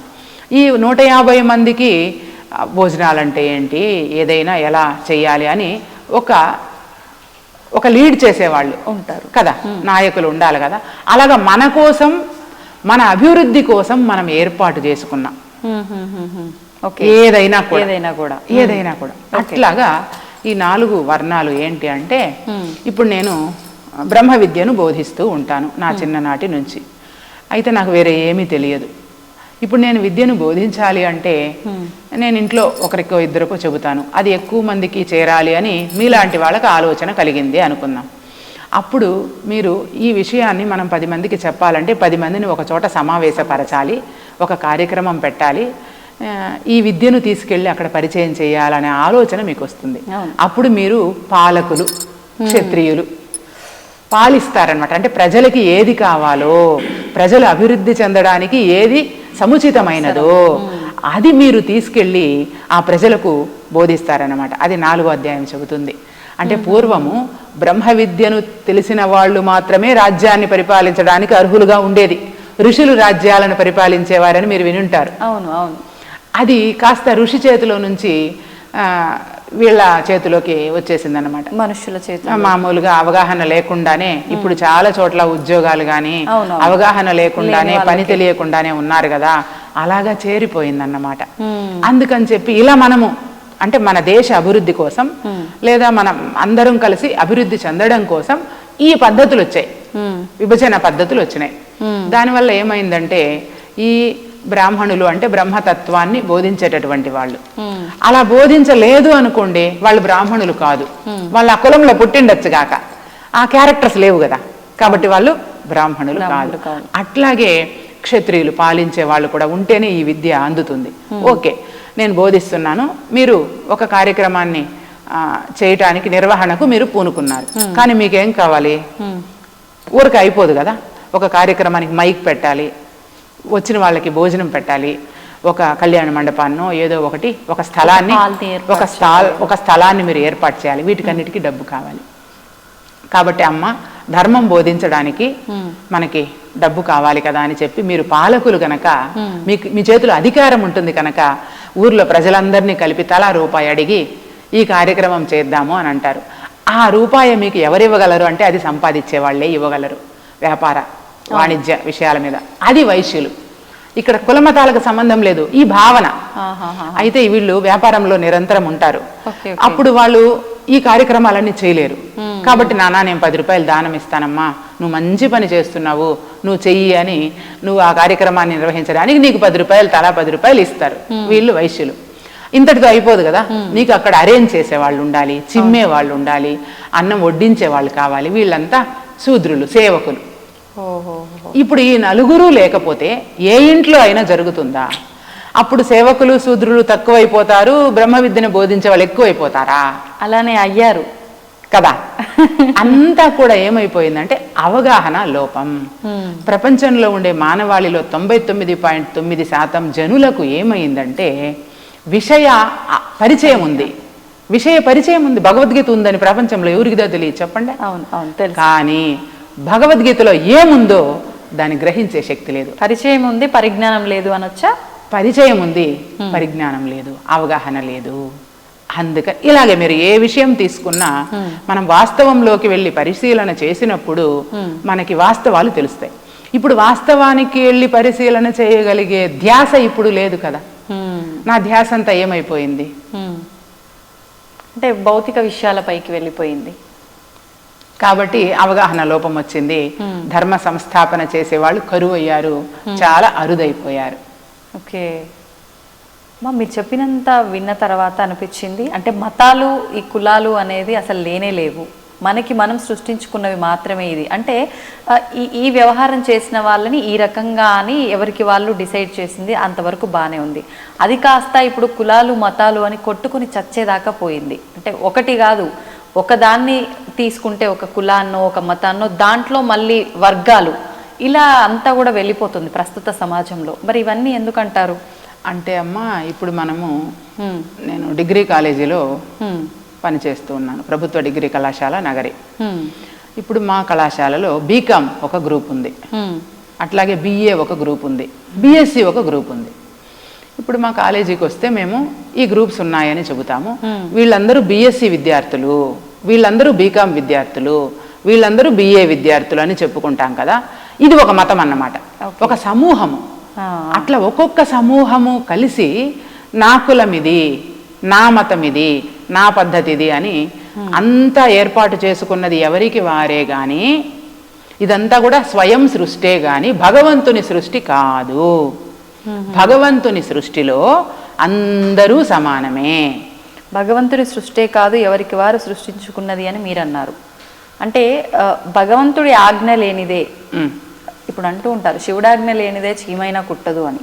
అంటే ఆయన ఆజ్ఞ లేనిదే, ఆయన కన్నుసందల్లో జరగనిదే ఇదంతా మనకు మనం ఆడించుకునే ఆట ఎలా అవుతుందంటారమ్మా? ఖచ్చితంగా ఇది మనకు ఆడించుకునే ఆటే.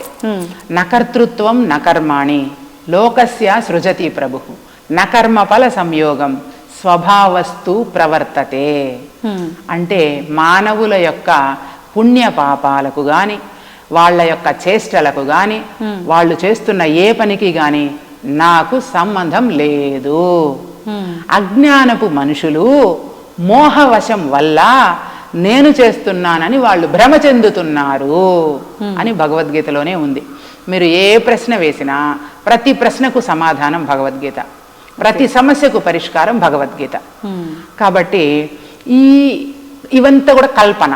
అసలు ఈ సృష్టి ఒక కల్పం కదమ్మా, కల్పితం కదా.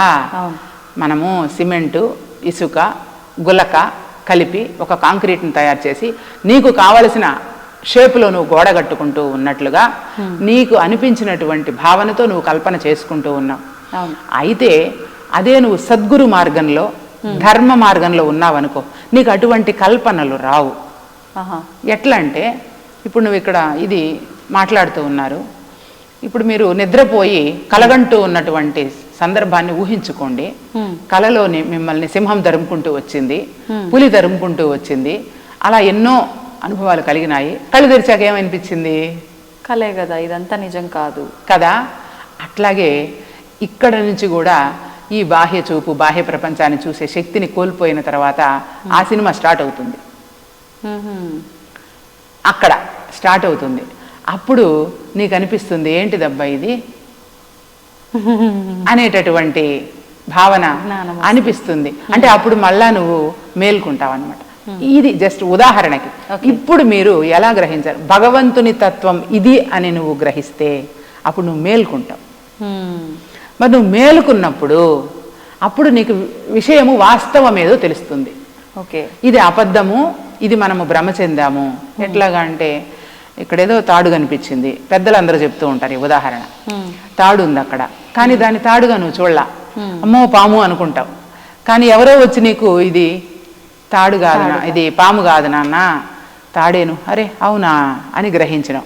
అట్లాగా ఒక గురువు, గురువు అంటే రూపం కాదు, మరి జ్ఞానము, జ్ఞానము ఉన్నటువంటి జ్ఞాని.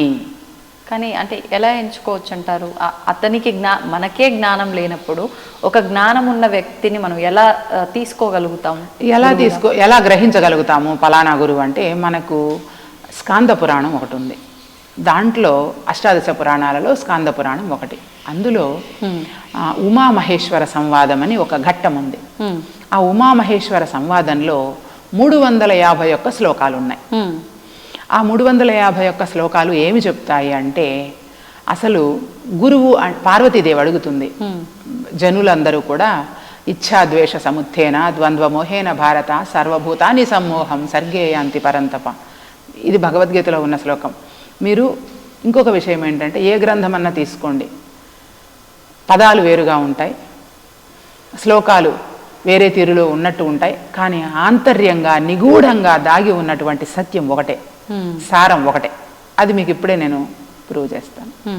అయితే ఆ గురుగీతలో చెప్పు ఉన్న విషయం ఏంటంటే, పార్వతీదేవి అడిగిన సందర్భంలో జనాలు మనుషులందరూ కూడా ఎందుకు ఇలా భ్రాంతితో ఉన్నారు కదా, వాళ్ళ వాస్తవాన్ని వాళ్ళు గ్రహించలేకపోతున్నారే, ఈగ ఇల్లలుక్కుంటూ తన పేరు మర్చిపోయినట్లుగా తెలుసుకోలేకుండా ఉన్నారు కదా, ఏం చేయాలంటే వాళ్ళు పరమ గురువుని పట్టుకోవాలి, పరమగురు మార్గంలో నడవాలి అని చెప్తారు. మరి మానవులకు తెలియదు కదా, కనిపించిన ప్రతి ఒక్కరిని గురువుగా అని అనుకుంటారు కదా. గురువు అంటే జ్ఞానము. ఎట్లా మీకు ఇది మీరు ప్రూవ్ చేసుకోవాలి అంటే, మీకు ఎట్లా రూఢి అవుతుంది అంటే, అజ్ఞాన తిమిరాంధస్య, మీకు అందరికీ తెలిసిన శ్లోకం, జ్ఞానాంజన శలాకయ కదా. అజ్ఞానము అనేటటువంటి చీకటి ఎవరి చేత పోతుంది? జ్ఞానాంజన శలాకయ, జ్ఞానము వల్ల పోతుంది. కాబట్టి అటువంటి జ్ఞానాన్ని అందించగలిగిన వాళ్ళు. నువ్వు ఇప్పుడు ఎలిమెంటరీ విద్యలో విద్య నేర్పిస్తారు, వాళ్ళని సూచక గురువు అని అంటారు. అట్లాగా ఇది మీకు తెలిసే ఉండవచ్చు. మరి సూచక గురువు దగ్గర ఏమి నేర్చుకున్నాము? ఎలిమెంటరీ విద్య నేర్చుకున్నాం. వాచక గురువు టెక్స్టును చదివి కథలు పురాణాలు కథలన్నీ చదివి చెబుతారు, వాళ్ళు వాచక గురువులు. సోహం అని ఏకాక్షరి, ఓం అనే ఏకాక్షరము, సోహం అనే ద్విత్వాక్షరము, పంచాక్షరము, ద్వాదశాక్షరి, ఈ విధంగా మంత్రాలు ఇస్తూ ఉంటారు, వాళ్ళను బోధక గురువు అంటారు. మరి ఆ తర్వాత నిషిద్ధ గురువు. ఎవరిని నిషిద్ధ గురువుగా చెప్పచ్చు?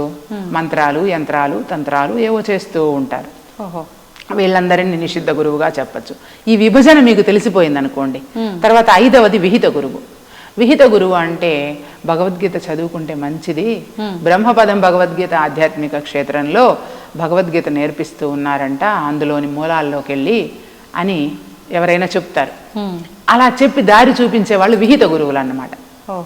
విహిత గురువు. ఆ తర్వాత బ్రహ్మజ్ఞాన గురువు. అంతా ఒకటే అంతా అని చెప్తారు బ్రహ్మజ్ఞాన గురువులు. ఎట్లాగా ఒకటే అంతా అంటే, చతుర్వేద గురువు గారు చెప్పారు చూడండి, చీమకు అంతా ఒకటే అంతా వేదాల సారం ఇదే అని చెప్పి పంపించేశారు కదా అని చెబుతారు. కానీ పరమ గురువు ఏమి చేస్తారు అంటే, ఇప్పటి వరకు మనం చర్చించాం కదా అమ్మా, నువ్వు భౌతిక దేహం అంటే ఈ దేహము ఈ విధమైనటువంటి లక్షణాలను కలిగి ఉంటుంది, దానికి ఇదమిద్దం అనేటటువంటి శాశ్వతత్వం లేదు. పోనీ ఒక క్షణానికైనా నువ్వు గ్యారంటీ ఇస్తావా అంటే, నువ్వు ఫ్రిడ్జ్ కొన్నామనుకో, వాషింగ్ మిషన్ కొన్నామనుకోండి, ఒక వారంటీ కార్డు ఇస్తారు. ఇప్పుడు మన దేహానికి వారంటీ కార్డు ఇవ్వగలమా? లేదు కదా. అందుకని చెప్పి గాలి లోపల దీపము ఈ మట్టి కాయంబు ఏ వేళను కీలులూడిన బొమ్మయు పడునట్లు నేలపడు రామ రామ, అంతే ఈ దేహం తత్వము.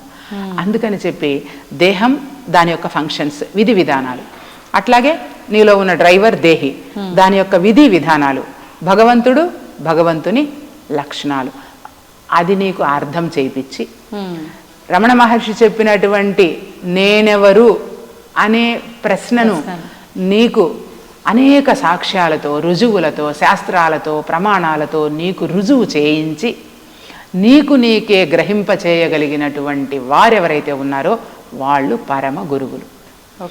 ఆ పరమ గురువు అంటే, మళ్ళీ గురువు అంటే జ్ఞానమే, రూపం లేదు, నామం లేదు. ఆ జ్ఞానం ఎక్కడుంటుందో ఆ జ్ఞానాన్ని తీసుకుంటే ఈ భూమండలం అంతా కూడా ధర్మంగానే ఉంటుంది, సత్యంగానే ఉంటుంది, ఉన్నది ఉన్నట్లుగానే ఉంటుంది. కానీ కల్పితాలకు, కల్మషాలకు, దేనికి కూడా అవకాశము ఉండదన్నమాట. అందుకనే మనం మన దేశాన్ని లేదా మన ప్రపంచాన్ని, మన తోటి వారిని అందరినీ కూడా ప్రశాంతంగా ఉంచడానికి మనము దానికి ఏదైతే మార్గం ఉందో దానిని మనం ఎంచుకోవాలి. దేని ద్వారా ప్రశాంతత వస్తుంది చెప్పండి చూద్దాం. నేను ఒక 4 కార్లు కొనుక్కుంటాను, దాని ద్వారా నాకు ప్రశాంతత వస్తుందా? ఇంకో దాని మీద ఆసక్తి కలగనంత వరకు మాత్రమే ప్రశాంతత. మళ్ళీ ఇంకంతే, అది ఇంకొకటి ఏదో సైకిల్ వస్తుంది. రిపీట్ అంతే. కాబట్టి డబ్బు వల్ల సుఖము ప్రశాంతత వస్తుంది అని అనుకుంటే ఇప్పుడు అలా అనుకునే కదా అవును ప్రయాణం చేస్తుంది. మరి వాళ్లకు తెలియదా? తెలియదా? అందుకనే కాళ్ళు తడవకుండా సముద్రాన్ని దాటగల ఎంత మేధావి అయినా కళ్ళు తడవకుండా జీవితాన్ని దాటలేడు. కాబట్టి దుఃఖం అనేది ఎంత మేధావైనా కావచ్చు గాక ఆ మనిషికి దుఃఖం అనేది ఎప్పటికీ ఉంటుంది. సుఖానంతరం దుఃఖం దుఃఖానంతరం సుఖం చక్రవత్ పరివర్తంతే దుఃఖాని చ సుఖాని చ. ఇదే అన్నమాట. సుఖ దుఃఖాల వెంబడి వాళ్ళు పరుగులెడుతూ ఉంటారు. కాబట్టి ఎప్పటికీ అశాంతే. కాబట్టి ప్రశాంతిని బోధించగలిగినది ఒకే ఒక్క మార్గము, అది ఆత్మజ్ఞాన మార్గము, దైవ మార్గము, భగవద్గీత మార్గము. అన్యథా శరణం నాస్తి. మరో దారే లేదు. ప్రతి ఒక్కరూ ఈ దారిలోకి రావాల్సిందే. ఖచ్చితంగా దానిని మనము అధ్యయనం చేసి గీతా క్రమంలో, గీత అంటే ఈ పుస్తకం కాదు, పుస్తకం మాత్రమే కాదు, రూట్, దారి. ఏమి దారి అంటే భగవంతుని తెలిసే దారి. ఆ దారిలోకి వెళ్ళి మనము ఖచ్చితంగా దానిని ఏదైతే ఉన్నదో దుఃఖం లేనటువంటి స్థలం, అదే ఈ భేదభావనలు లేనటువంటి స్థలం. నతద్భాసయతే సూర్యో న శశాంకో న పావకః యద్గత్వా న నివర్తంతే తద్ధామ పరమం మమ. అక్కడికి వెళ్ళాలి. భేదభావన లేనటువంటి భావనలో మనం ఉన్నప్పుడు ఈ భూమండలం దివ్యమయమవుతుంది. అప్పుడు ప్రశాంతతతో కూడుకున్నటువంటి జీవన విధానం ఉంటుంది. ఈ విలువల విద్యతో కూడుకున్నటువంటి విద్యను ప్రతి ఒక్కరికి మనం పాఠశాలని కళాశాలలని కాకుండా ప్రతి ఒక్కరికి మనం దానిని చేర్చగలిగినప్పుడు ఆ లోపల ఉన్నటువంటి కలిని జ్ఞానంతో తొలగించగలిగినప్పుడు, కలి అనే వైరస్ని జ్ఞానంతో మనం తొలగించగలిగినప్పుడు మాత్రమే మనిషి ప్రశాంతంగా ఉండగలడు. శశాంతిమధిగచ్చతి అని బ్రహ్మపథం చెబుతుంది. బ్రహ్మపథం, పథం అంటే మార్గం. మార్గం తెలియాలి. దేనికి మార్గం తెలియాలి? బ్రహ్మంని తెలియడానికి మార్గం. దానికి మీరు ఎన్ని గ్రంథాలు చదివినా ఏమి చేసినా ఇదే మార్గం. ఇప్పుడు మీకు అన్ని గ్రంథాల సారం ఒకటే అని ఒక్క నిమిషంలో నిరూపిస్తాను. మీకు తెలిసిన మార్గం నుంచి మీరు ఇప్పటికే విని ఉంటారు. విష్ణు సహస్రనామాలు మీరు వినకుండా ఉండరు కదా, లలితా సహస్రనామాలు వినకుండా ఉండరు. విష్ణు సహస్రనామంలో ఆరంభంలోనే యస్య శ్రవణ మాత్రేణ జన్మ సంసార బంధనాత్ విముచ్యతే నమస్తస్మై విష్ణవే ప్రభ విష్ణవే కో ధర్మ సర్వధర్మాణం భవతః పరమో మతః కిం జపన్ ముచ్యతే జంతుర్జన్మ సంసార బంధనాత్. ఏ ధర్మాన్ని నేను వింటే నేను ఈ జనన మరణ రూప సంసార చక్రం నుంచి బయటపడగలను, ఆ ధర్మాన్ని నాకు బోధించండి అని ధర్మరాజు అడుగుతాడు. యుధిష్ఠిర ఉవాచ. అడిగినప్పుడు అప్పుడు భీష్ముడు చెప్తాడు, ఇది విష్ణునామాలు. ఇలాగే ప్రతి గ్రంథం, ఇప్పుడు బ్రహ్మసూత్రాలు అని చెప్పాను. బ్రహ్మసూత్రాలు 555 సూత్రాలు ఉన్నాయి. జన్మాద్యస్య యతః, జన్మ దేని నుంచి కలిగిందో నాకు అర్థం కావడం లేదు గురుదేవా అని ఆలోచనలో పడినప్పుడు ఆ గ్రంథం ప్రారంభమవుతుంది. ఓకే కదా, అంటే అధాతో బ్రహ్మ జిజ్ఞాస అనేది మొదటి సూత్రం, జన్మాద్యస్య యతః అనేది రెండవ సూత్రం. ఈ రెండు సూత్రాలలో కలుపుకుంటే ఇప్పుడు నేను బ్రహ్మత్వ విచారణ చేస్తూ ఉన్నాను. అసలు నేను ఎక్కడి నుంచి వచ్చాను? చీమ అనుకున్నది అదేనా? అవును. ఇక్కడ బ్రహ్మసూత్రాలు ప్రారంభమైనది ఇక్కడేనా? విష్ణు సహస్రనామాలు ప్రారంభమైనది అక్కడేనా? అక్కడే కదా. ఇప్పుడు భగవద్గీత, ధర్మక్షేత్రే కురుక్షేత్రే సమవేతాయుత్సవ మామక పాండవాశ్చైవ కిమకుర్వత సంజయ. ధర్మక్షేత్రం అంటే ఈ ధార్మిక శరీరం. కురుక్షేత్రం అంటే మీకు ఇందాక చెప్పానే కలి, అతను. మరి అయితే నువ్వు ఈ ధర్మ సంస్థాపన కోసం వచ్చిన ధార్మిక శరీరంలో ఉన్నావు కదా, మరి ఏం చేసావు ఇక్కడికి వచ్చి? ఎవరు నువ్వు తెలుసుకున్నావా అని ప్రశ్నిస్తుంది. మీరు భాగవతం ఆరంభంలోకి వెళ్ళినా ఇలాగే ఉంటుంది. శ్రీ కైవల్య పదంబు చేరుటకునై చింతించదన్ లోక రక్షయిక ఆరంభకు భక్త పాలన కళా సంరంభకున్ అని మొదలవుతుంది కదా. అంటే కైవల్య పదాన్ని చేరడానికి, ధర్మ పదాన్ని చేరడానికి నేను చింతిస్తూ రాస్తూ ఉన్నాను అని చెప్తుంది.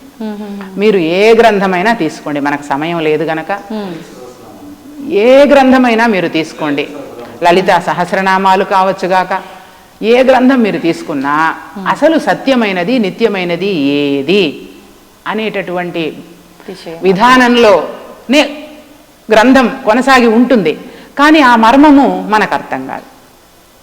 అవును, అంటే ఏది చదివినప్పటికీ అది చదువుతున్నంత వరకు, వింటున్నంత వరకు, పారాయణ చేస్తున్నంత వరకు, మళ్ళీ అది కూడా ఈ భౌతికమైనవన్నీ శాశ్వతం కాదు అని తెలిసి కూడా భౌతికమైన వాటి కోసమే చదువుతున్నాము, వింటున్నాము తప్పితే దాంట్లో ఉన్న ఆ జ్ఞానాన్ని తెలుసుకోవడం కోసం చదవట్లేదు. 25 పైసల అగరివత్తి కాల్చి 65 కోట్ల వరములడుగుతాడు, అది పరిస్థితి. ఎందుకంటే నేనేమైపోయానంటే లోకవార్తలకు మరగి కర్ణముల మీ కథలు విననేరను, పొద్దు పోవకయున్నను వేసరక పొరుగిండ్లు తిరుగుగాని బుద్ధి మాలిన చిత్తము నీ యందు నిలువదే నారాయణ, అది పరిస్థితి. నిక్కమని సంసారము మది నమ్మి నీ స్మరణ చేయలేక, ఈ కనిపిస్తూ ఉన్నదే శాశ్వతం అనుకొని నేను నీ గురించి నేను తెలుసుకోలేకపోయాను. అక్కట పుట్టిగిట్టి జన్మములు ఎత్తి తిని రామ రామ అని. అది ఎప్పుడు చెందుతుంది? దేహము ఇది పోయిన తర్వాత. ఎప్పుడు ఇది పోతుంది? కన్నులును కానలేక వీనులును మున్ను వలె వినగరాక తన్నుదా నెరుగలేక మేనెల్ల తడబడుచు రామ రామ. అప్పుడేమవుతుందంటే ఈ విజన్ ఆగిపోతుంది. మీరు ఎప్పుడైనా చూసి ఉంటారు, మనుషుల్ని కూడా గుర్తుపట్టడం లేదంట ఇప్పుడు అని చెప్తారు కొంతమంది పెద్దవాళ్ళు అవసాన దశలో ఉన్నప్పుడు కదా. అంటే అప్పుడు గుర్తుపట్టలేదు, కళ్ళు తెరుస్తారు. మనం వెళ్ళి నిలబడ్డామంటే అవ్వా నేను ఎవరో చెప్పవ్వా, నేను మనవరాలు వచ్చాను చూడవ్వా, కూతురు వచ్చాను చూడమ్మా అని అన్నప్పుడు కళ్ళు తెరుచుకొనే ఉంటుంది అమ్మ అవ్వ. అవును, కానీ చూడగలుగుతుందా? చూస్తారు కానీ గుర్తుపట్టలేరు. అంటే అప్పుడు ఏమైంది? అప్పుడు ఇప్పుడు నేను చెప్పినవన్నీ అది తలపోస్తుంది అన్నమాట. ఇన్ని రోజులు నేను ఇలా ఉండిపోయాను, నిన్ను నేను తెలియలేకపోయాను, కాబట్టి నాకేంటి దారి, నా పరిస్థితి ఏమిటి అని ఆ కలి ఏదైతే ఉందో ప్రపంచాన్ని ఇబ్బంది పెట్టిందో అది తిరిగి అదే బాధపడుతుంది. ఇది విడిచిపోయిన తర్వాత ఇది విడిచిపోతుంది కదా. ఏ విధంగా విడిచిపోతుంది? ప్రకృతి సహజ సిద్ధంగా దాని ధర్మం ప్రకారం అది విడిచేస్తుంది. అది విడిచిన తర్వాత దేహం ఉన్నంత వరకు ఏం జరిగింది? దేహం ఉన్న వరకు మొహసాగరమందు మునుగుచుందురు శుద్ధ మూఢజనులు, సలలిత ఐశ్వర్యములు శాశ్వతం బనుకొని షడ్భ్రమలను మానజాలరెవరు, సర్వకాలము మాయ సంసార బద్ధులై గురుని కారుణ్యంబు కోరుకొనరు, మత్తులైనట్టి దుర్జాతి మనుజులెల్లా. ఏ మత్తులో ఉన్నారు? అజ్ఞానపు మత్తులో. మత్తులైనట్టి దుర్జాతి మనుజులెల్లా నిన్ను కనలేరు మొదటికే నీరజాక్ష. అంటే ఆ నిన్ను ఎవరిని? భగవంతుడిని నేను తెలియలేకపోయాను. ఏం చేశాను? అప్పుడు పుట్టాను, ఇది నాది అది నాది అనుకుంటూ కాలం గడిపేశాను అనేటటువంటిది భావన చేస్తూ ఉంటుంది. మనసు చావదు, బుద్ధి చావదు, ఏది చావదు, వస్త్రం మాత్రం ఊడిపోతుంది. అది తిరిగి మరో వస్త్రాన్ని ధరిస్తుంది. దాన్ని భగవంతుడు అని ప్రజలందరూ భావన చేసి ఆధ్యాత్మికతను అర్థం చేసుకోలేకుండా ఉన్నారు. అందుకే వివేకానంద చెబుతాడు, రెండు అవ్యక్తాల మధ్యలో ఉన్నటువంటి తేడాను గ్రహించడమే ఆధ్యాత్మికత అని చెప్తాడు. భగవంతుడు అవ్యక్తము, కలిపురుషుడు కూడా నీకు అవ్యక్తం కదా. అంటే నీ కంటికి కనిపించడు. ఎవరికి? భౌతిక చక్షువులకు కనిపించడు కనుక. కానీ ఇప్పుడు సిగ్నల్స్ ఉన్నాయి, ఎయిర్టెల్ సిగ్నల్స్ ఉన్నాయి, బిఎస్ఎన్ఎల్ సిగ్నల్స్ ఉన్నాయి, ఎన్నో సిగ్నల్స్ ఇక్కడ ఉన్నాయి. ఈ కళ్ళకు కనిపించలేదు కదా. అది ఎవరికి కనిపిస్తుంది? జ్ఞాన నేత్రం ఉన్నప్పుడు అది గ్రహించగలుగుతుంది. నువ్వు భూతద్దం పెట్టావంటే కొన్ని దాని పరిధిలో అందుకోగలిగినవన్నీ అలాగా అందుకుంటుంది అనమాట. అట్లాగా ఓవరాల్గా ఏంటంటే ఒక సెల్ ఫోన్ గురించి మనిషికి తెలుసు ఎట్లా ఆపరేట్ చేయాలి అని. ఒక వస్తువును, గెరిటను మనం కూర వేసుకోవడానికి వాడుకుంటామని తెలుసు. అట్లాగా ప్రతి వస్తువు మీద, ప్రపంచంలో మన కంటికి కనిపిస్తూ ఉన్న ప్రతి వస్తువు మీద ప్రత్యక్షంగానో పరోక్షంగానో ఒక అవగాహన మనిషికి ఉంటుంది. కానీ నిరంతరం తాను మోస్తూ ఉన్నటువంటి ఈ దేహాన్ని గురించి కానీ, నిరంతరం అది గమనిస్తూ ఉండేటటువంటి తన గురించి తాను కానీ మనిషికి తెలియదు. తన్ను తానెరుగలేక మేనెల్ల తడబడుచు రామ రామ. కాబట్టి తనను తాను తెలియలేకుండా ఉంది కనుక ఈ సమస్య. కాబట్టి ప్రపంచంలో ఉండే సమస్త సమస్యలకు ఒకటే పరిష్కారం, అది తనను తాను తెలియడం, తనను తాను చేరడం. అంతకు మించి మరొకటి పరిష్కారం కాదు. ఆ మందుకి ఆ వైరస్కి ఈ మందు వేయాలి. అది ఆధ్యాత్మిక మార్గమేనా, ధ్యాన మార్గం కూడా ఉపయోగపడుతుందా? ధ్యానము అంటే ఇప్పుడు వేమన చెప్తాడు, ఆసనములు పన్ని అండంబు బిగించి ఒడలు విరుచుకొనిడి యోగులెల్లా. ఆసనములు పన్ని అండంబు బిగించి ఒడలు విరుచుకొనిడి యోగులెల్లా. జట్టి సాము కన్నా చింతాకు తక్కువ. జట్టి సాము అంటే సాము గరిడీలు, కుస్తీలు చేసేవాళ్ళు. అనేక రకాల ఆసనాలు వేసి, అంటే ఆసనాలు శరీర ఆరోగ్యానికి, ఆహారం శరీర ఆరోగ్యానికి కదా, అలాగా ఆసనాలు మన భౌతిక శరీరం ఫిట్గా ఉండడానికి, మన భౌతిక శరీర సంరక్షణకు యోగా ఆసనాలు అదైని వేస్తారు. ధ్యానం ఏంటి అంటే మనం కళ్ళు మూసుకొని స్థిరంగా కూర్చొని, అందుకని బుద్ధుడు చాలా సులభంగా చెప్పాడు, ప్రశాంతంగా హాయిగా నీకు నచ్చిన ఆసనంలో నువ్వు కూర్చో, నేనెవరో నువ్వు గమనించు, అది ధ్యానం. అట్లా కాకుండా నేను వివిధ పద్ధతులలో శాంభవి, షణ్ముఖి, ప్రాణాయామ, నానా రకాల పేర్లు అయితే పెట్టుకుంటారు. కానీ ఏ పేరు పెట్టుకున్నా ధ్యానం అనే శబ్దానికి అర్థం మాత్రము ధి ప్లస్ యానం, ధ్యానం. బుద్ధితో కూడుకున్నటువంటి ప్రయాణమే ధ్యానం. అయితే ఇప్పుడు ధ్యానం చేసేది ఎవరంటారు? ఇప్పటి వరకు మీరు ఇవన్నీ విన్నారు కదా, మీ అనుభవ జ్ఞానం చెప్పండి. ధ్యానం చేసేది కలిపురుషుడా, మీ వీడ భౌతిక శరీరమా? నేనేమి చెప్పలేను, అంతేనా? అదొక రకమైన కన్ఫ్యూజన్ ఎంత క్లారిటీ ఇచ్చినా. కాబట్టి శరీరము కాదు, ధ్యానానికి శరీరంతో సంబంధము లేదు. ఆ కలిపురుషుడు చేసే విచారణ ఉంది కదా, కలిపురుషుడు చేసే గమనిక ఉంది కదా, గీతను పట్టుకొని ఆ గీతాక్రమంలో నడిచే విధానం ఉంది కదా, అది ధ్యానం. బుద్ధి వైపుగా చేసే ప్రయాణం. ఇప్పుడు నేను చెప్పిన దాన్ని మీరు అడగచ్చు, ఇదే ధ్యానం అని మీరు ఎట్లా చెప్తారు అని. మోక్ష సాధన సామగ్ర్యాం భక్తిరేవ గరీయసి స్వస్వరూపానుసంధానం భక్తిరిద్యభిధీయతే. వివేక చూడామణిలో ఉన్నటువంటి శ్లోకం.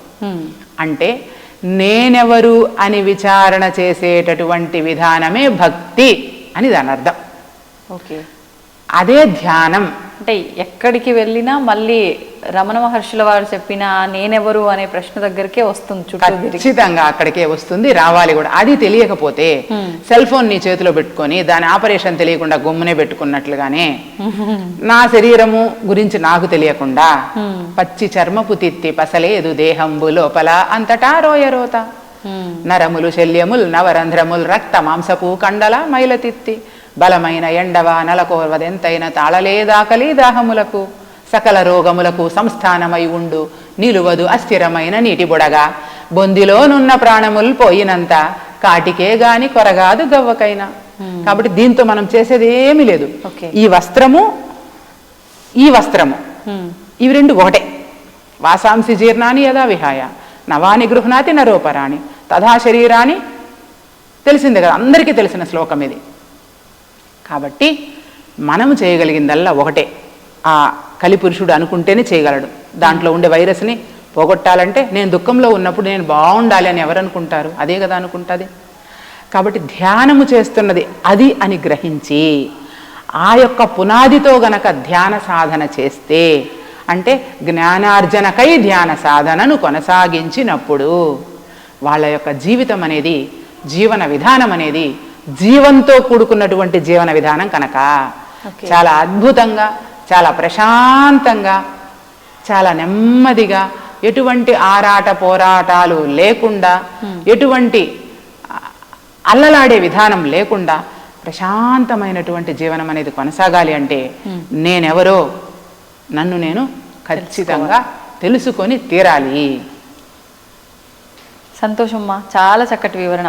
మనం మొదలుపెట్టిన దగ్గర నుంచి చివరి వరకు కూడా నేనెవరు అనే దానిపైనే మన ఇంటర్వ్యూ అంతా కొనసాగింది. అంటే దీన్ని బట్టే మనం అర్థం చేసుకోవాలి, మనం ఎంత మాట్లాడుకున్నా కూడా ఫస్ట్ మనం తెలుసుకోవాల్సిన సమాధానం ఒక్కటే. సమాధానం దొరకాలి అంటే ఫస్ట్ మనకు మనం ప్రశ్న వేసుకోవాలనేది మాత్రం క్లియర్గా అర్థమవుతుంది. అంతే విధంగా మీరు కూడా చాలా చక్కటి వివరణ ఇచ్చారు. ధన్యవాదాలమ్మా.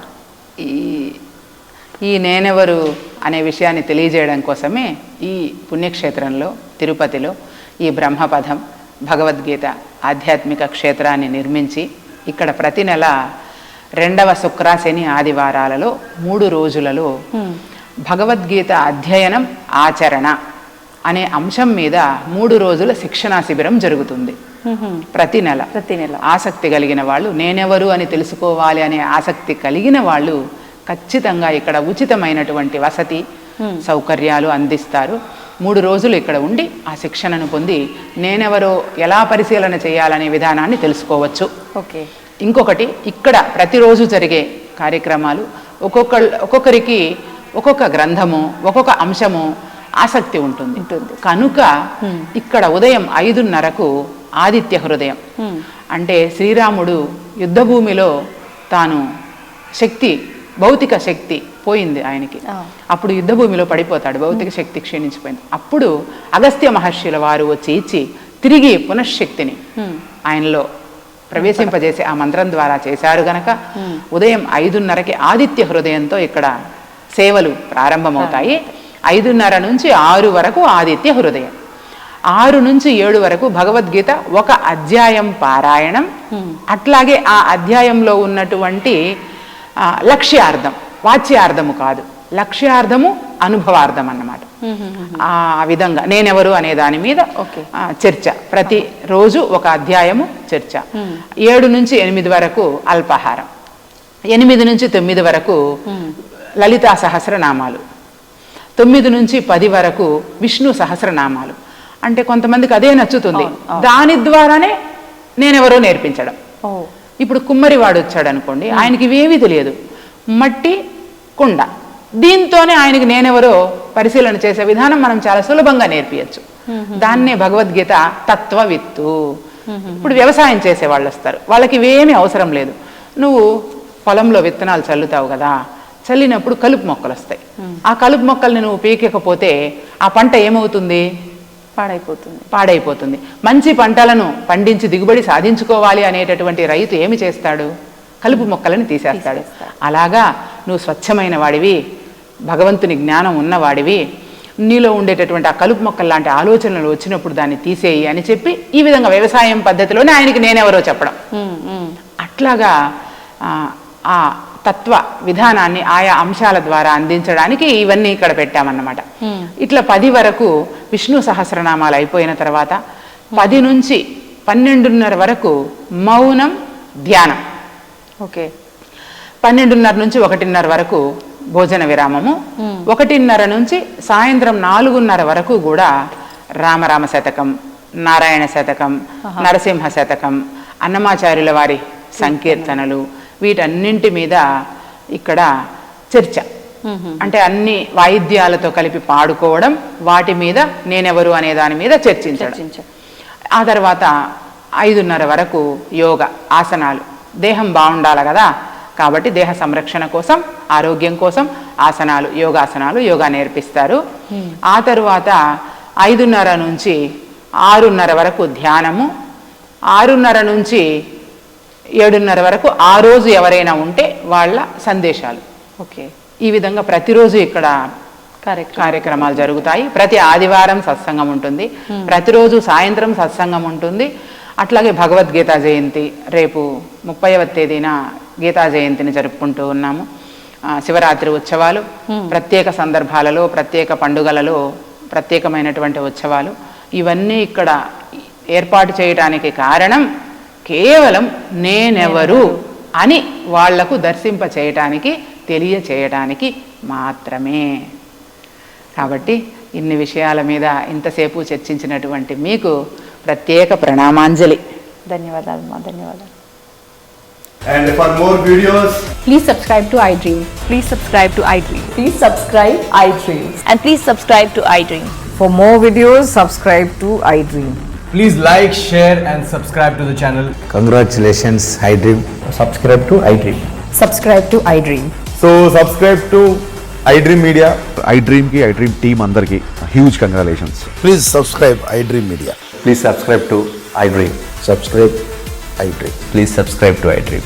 iDream అంటే నా కళల ఛానల్ సబ్స్క్రైబ్ చేసుకున్న నోరు తిరుగుతలేదు, మీరైతే గంట గుర్తు కొట్టండి. For more such videos, please subscribe to iDream. Subscribe to iDream. Please subscribe to iDream. Please subscribe iDream Media. Please do subscribe to iDream. Please subscribe to iDream Media. For best entertainment and information, please subscribe iDream. And don't forget to subscribe to iDream.